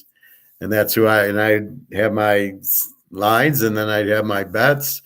And then it was a feel thing with me. I never knew why I did it, but I would put the better teams together in a bigger bet. So I knew to bet bigger. So if there was the Rams and the Steelers, especially in the 70s, right, I would play the Steelers. Then I'd say, well, I really like them. I don't like the Rams that much. Oh, Dallas, yeah. Let me play Steelers with Dallas for $500 in that teaser.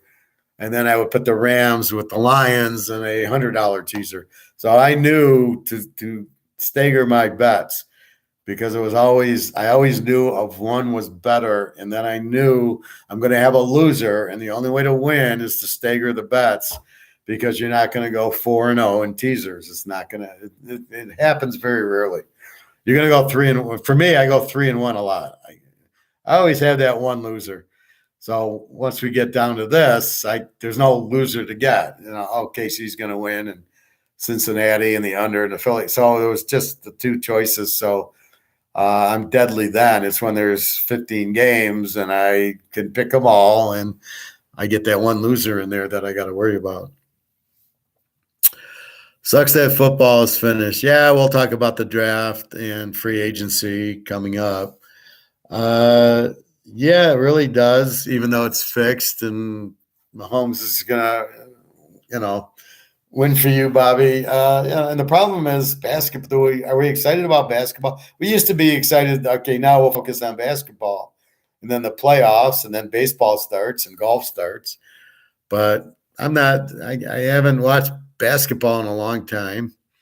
And then I think what's killing it is, like, I was watching commercials for the Super Bowl, and there was something coming out on Peacock.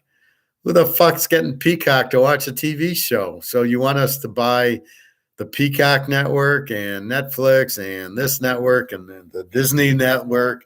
So now they're selling networks that you got to pay for. What the fuck's wrong with these people?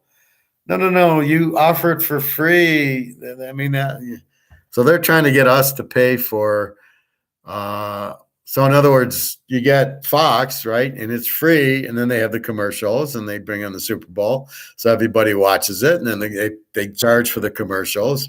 We don't have to pay for Fox or ABC, but they want us to pay for Peacock. Are you showing commercials? I pay for networks. I don't see a commercial. These other ones like Roku, they have their own channel. I do get commercials. I'm not going to pay for all these. But some of them, I was watching that Super Bowl, the Niner Chiefs Super Bowl I was watching, and on YouTube, they had commercials every 3 minutes. It was driving me fucking nuts. You're just getting into a play, commercial in 5, 4, 3, 2, 1. 2 minutes later, 2 minutes later. Finally, I just zoom into the third quarter. I said, I can't even watch the game. I know what happened. I'll start it midway in the third quarter, and if they keep it up, I'll turn it off. They didn't have a commercial from the middle of the third quarter to the fourth. I think one commercial. I'm watching the fourth quarter, waiting for the commercials.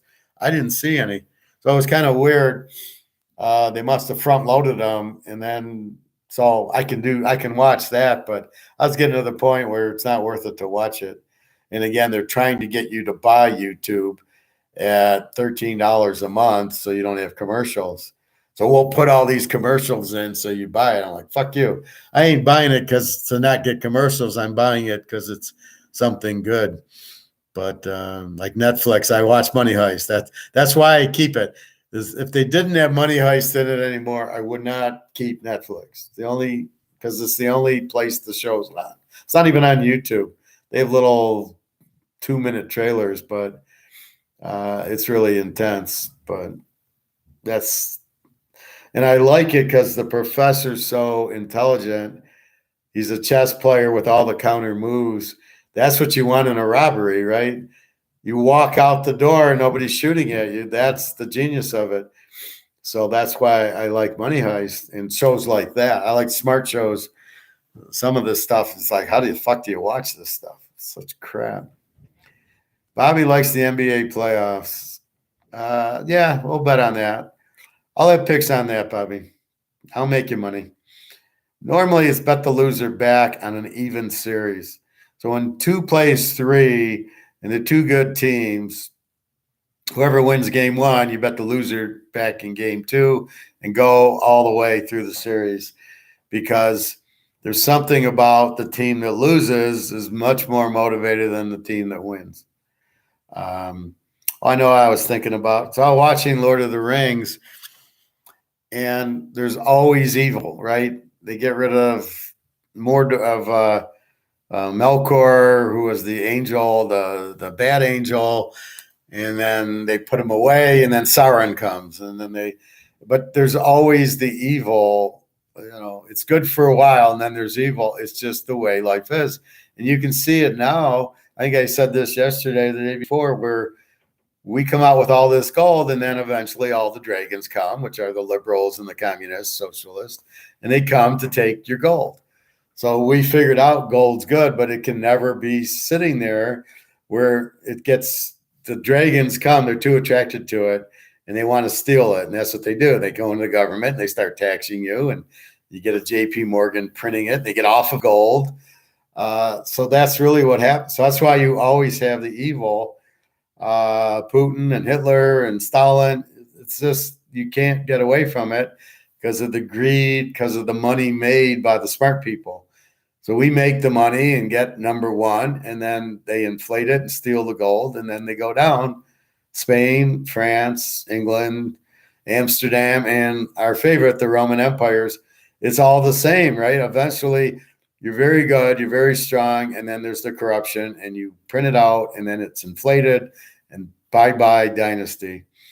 And that's unfortunately what the fuck happens. And you're like, there's got to be a better way to keep inviting the dragons in, but I don't know what that is, unfortunately.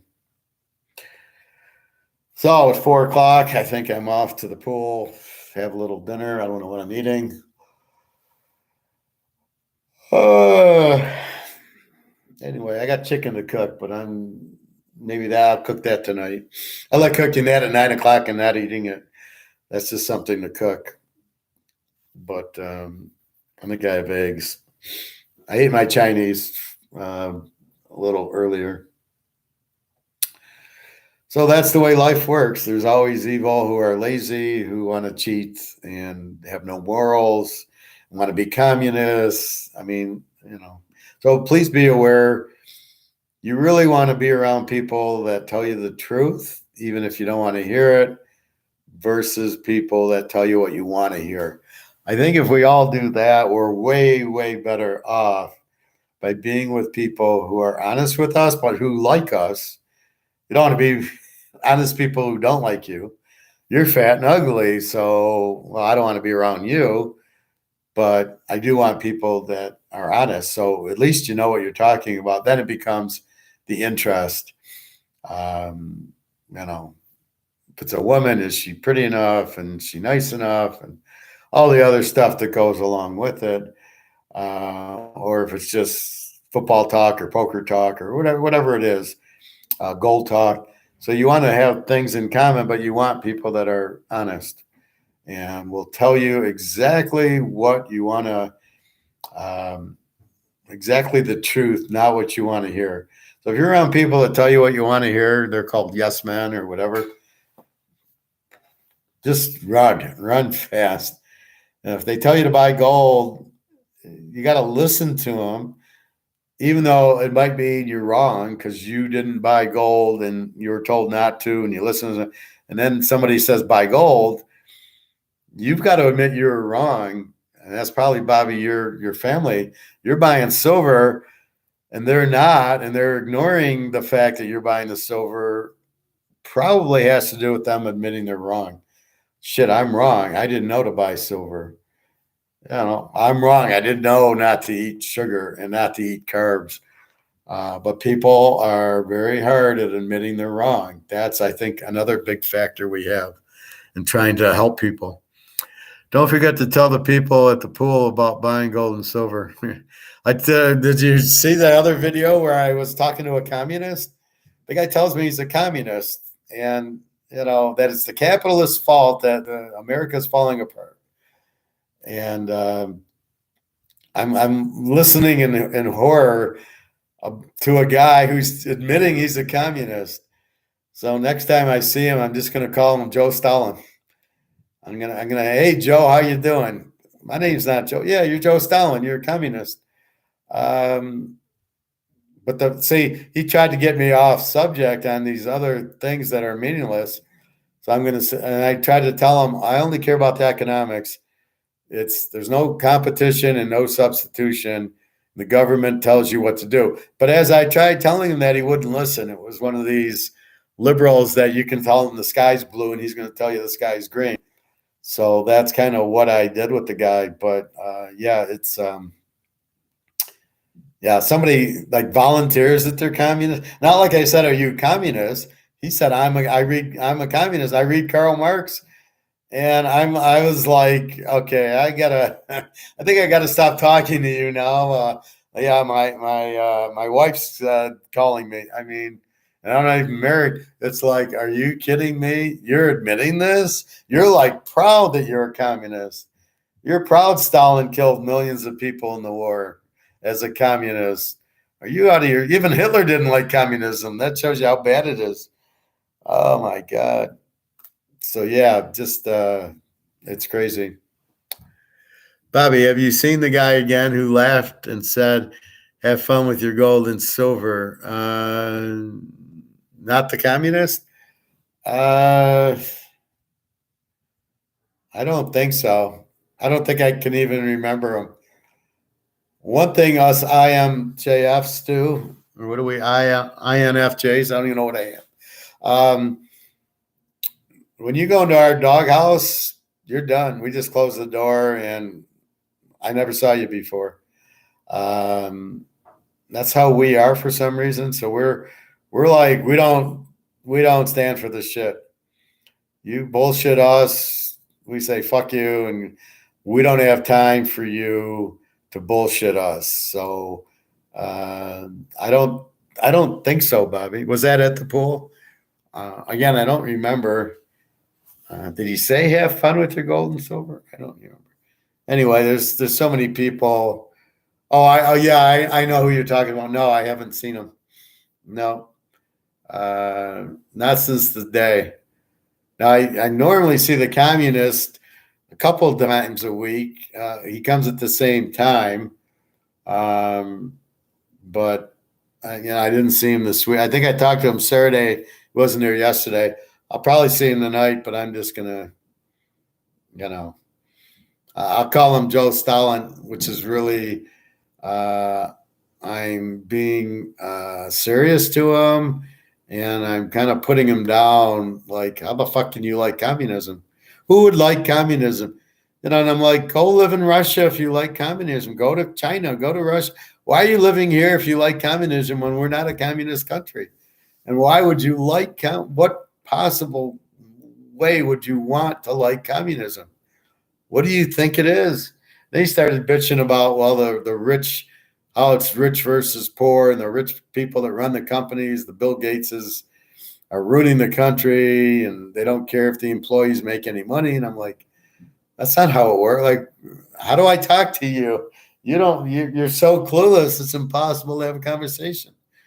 So when you start dealing with those type of people, just run the other way. So if you're having dinner with somebody, and they bring their friend, and the friend says I'm a communist, just first of all, don't even look at them. Engage the other friend, and then just walk away. Like, okay, I really don't have time or the want to associate with communists. And if he's your friend, obviously you're a communist. Who has communist friends, man? I don't. I don't want them. I don't care how hot she is. This is a guy. I mean, that would be the only way I'd hang out with a communist. She's got to be really hot. But even then, I probably wouldn't. But anyway, depending on the topics, you just there's no point in fighting it, right? Before I would fight it and try to prove no capitalism, gold and silver. Now I don't even waste. I think I've gone to the next level where I don't even. It's not worth it to me to engage, so I disengage, and then I don't. He doesn't exist anymore. The door's been shut. I don't know who you are. I don't want to talk. There's other guys in that hot tub that kind of I tried to talk gold and silver with that just don't believe it. I don't talk to them. I walk into the hot tub. I see that they're there. I walk by. I take my seat. They're not in the hot tub. I don't see them. I don't smell them. I don't want anything to do with them because you're insulting me. Why do I want to talk to somebody that insults me? I'm tired of trying to convince people to buy gold and silver. If you're not smart enough or you're too insecure to admit you're wrong, I don't have anything to do with you. I'm trying to help you buy gold and silver. If they can't figure that out, if they can't listen to me when I'm trying to tell them, I'm tired of hitting my head against the wall. But that's really it. And that's a very good learning experience. Don't waste your time with people that really don't agree with you, but won't listen to you. So if Bobby talks to somebody and he says, I like, frog's legs, and I don't want them, don't spend any more time with them. They should like you and respect you. And if that's what you eat, fine. I'm not sure I would eat the frog's legs, but I will not be hurt that you like them. That's fine. But the people that disrespect you for eating them are the ones you don't want to have anything to do with. So, like Barry, I don't care that he took steroids. That's fine. That was his purpose. Fine. Now, if he's a communist, I wouldn't talk to Barry, but just because he took steroids, who cares? I mean, that's fine. So I disagree with people who do that. Who like, oh, you're not going in the Hall of Fame, Barry. You hit 1,000 home runs and you got the most walks in the history of life, but you took steroids because you look bigger. So we're not voting you in the Hall of Fame. Wasn't the Hall of Fame like the best players are supposed to go in? Well, the best players who didn't do steroids. What if Babe Ruth did steroids? Or Mickey drank a lot. Oh, okay, so he shouldn't go in because he drank a lot. I mean, Jesus Christ, it's just wrong. All those players not getting in. They were superstars who should be in, and more importantly, it's hurting their card value. Anyway, so off to the hot tub. 2:28 here. I know it was probably an hour before, and it's 4:30. So I'm going to eat, go to the hot tub, and look for communists to destroy and ignore. Anyway, that's what's going on. So a great win for us, KC over. A beautiful win. That's how you bet teasers. We ended up taking the dog because it made sense because we couldn't determine who would win. We preferred Philly as a dog, which was a winner, but we all would have sweated our ass off on the guy ran it and they were letting him score. And fortunately, he took a knee at the 1 yard line, and then they just took a knee and kicked the field goal. So, but we would have won either way. We had the dog. We can all thank Mahomes for the win. Oh, absolutely. Always. Well, that's why we bet him. He did his Ric Flair. He got him in the figure four. Then he said, don't hurt me, and faked the injury and limped around. Went out, get some water, had had his manager Bobby the Brain Heenan come out and interfere with the game. He interfered with the referee. You're welcome, Bobby. Wouldn't that be funny if the manager, if Mahomes' manager comes out and gets the referee's attention, so Mahomes can throw a pass like in wrestling, where the referee would always get involved with or the manager would get involved with the referee. Hilarious. You're welcome, Bobby. I'm glad I was surprised you didn't come back for the second one when we got shorted, but I took a half-hour break to have something to eat, and good to see you back. Ryan, good day. Nick, good you make you money. And then I'm waiting. Then I made my guy, my 20%er, I make him money. So I've won a lot on the 20%er, I'll tell you. I need a few more guys with the 20%, I'll do fine. And then my own bets and my Teaserking. So I didn't get any customers and I didn't expect any because I'm giving you the pick. What are you going to pay for?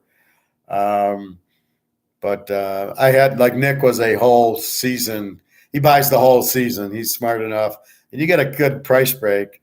So if you're ever interested, it's only like $500 or $600 for 20 weeks, and I'm going 75, 80%. I think we went over 100 grand, and I don't know what you're looking for. Anyway, have a nice day. www.teaserking.com. I'll see you tomorrow. We'll probably get a little bit more into economics and the gold about when it's going to happen. Russia. I'll start doing some basketball stuff, but we're done with the football. So anyway, have a good day, everybody. And, we'll leave the forum open. Whatever you guys want to talk about or new subjects, we'll figure that out. All right, everybody, take care. www.teaserking.com. Have a nice day.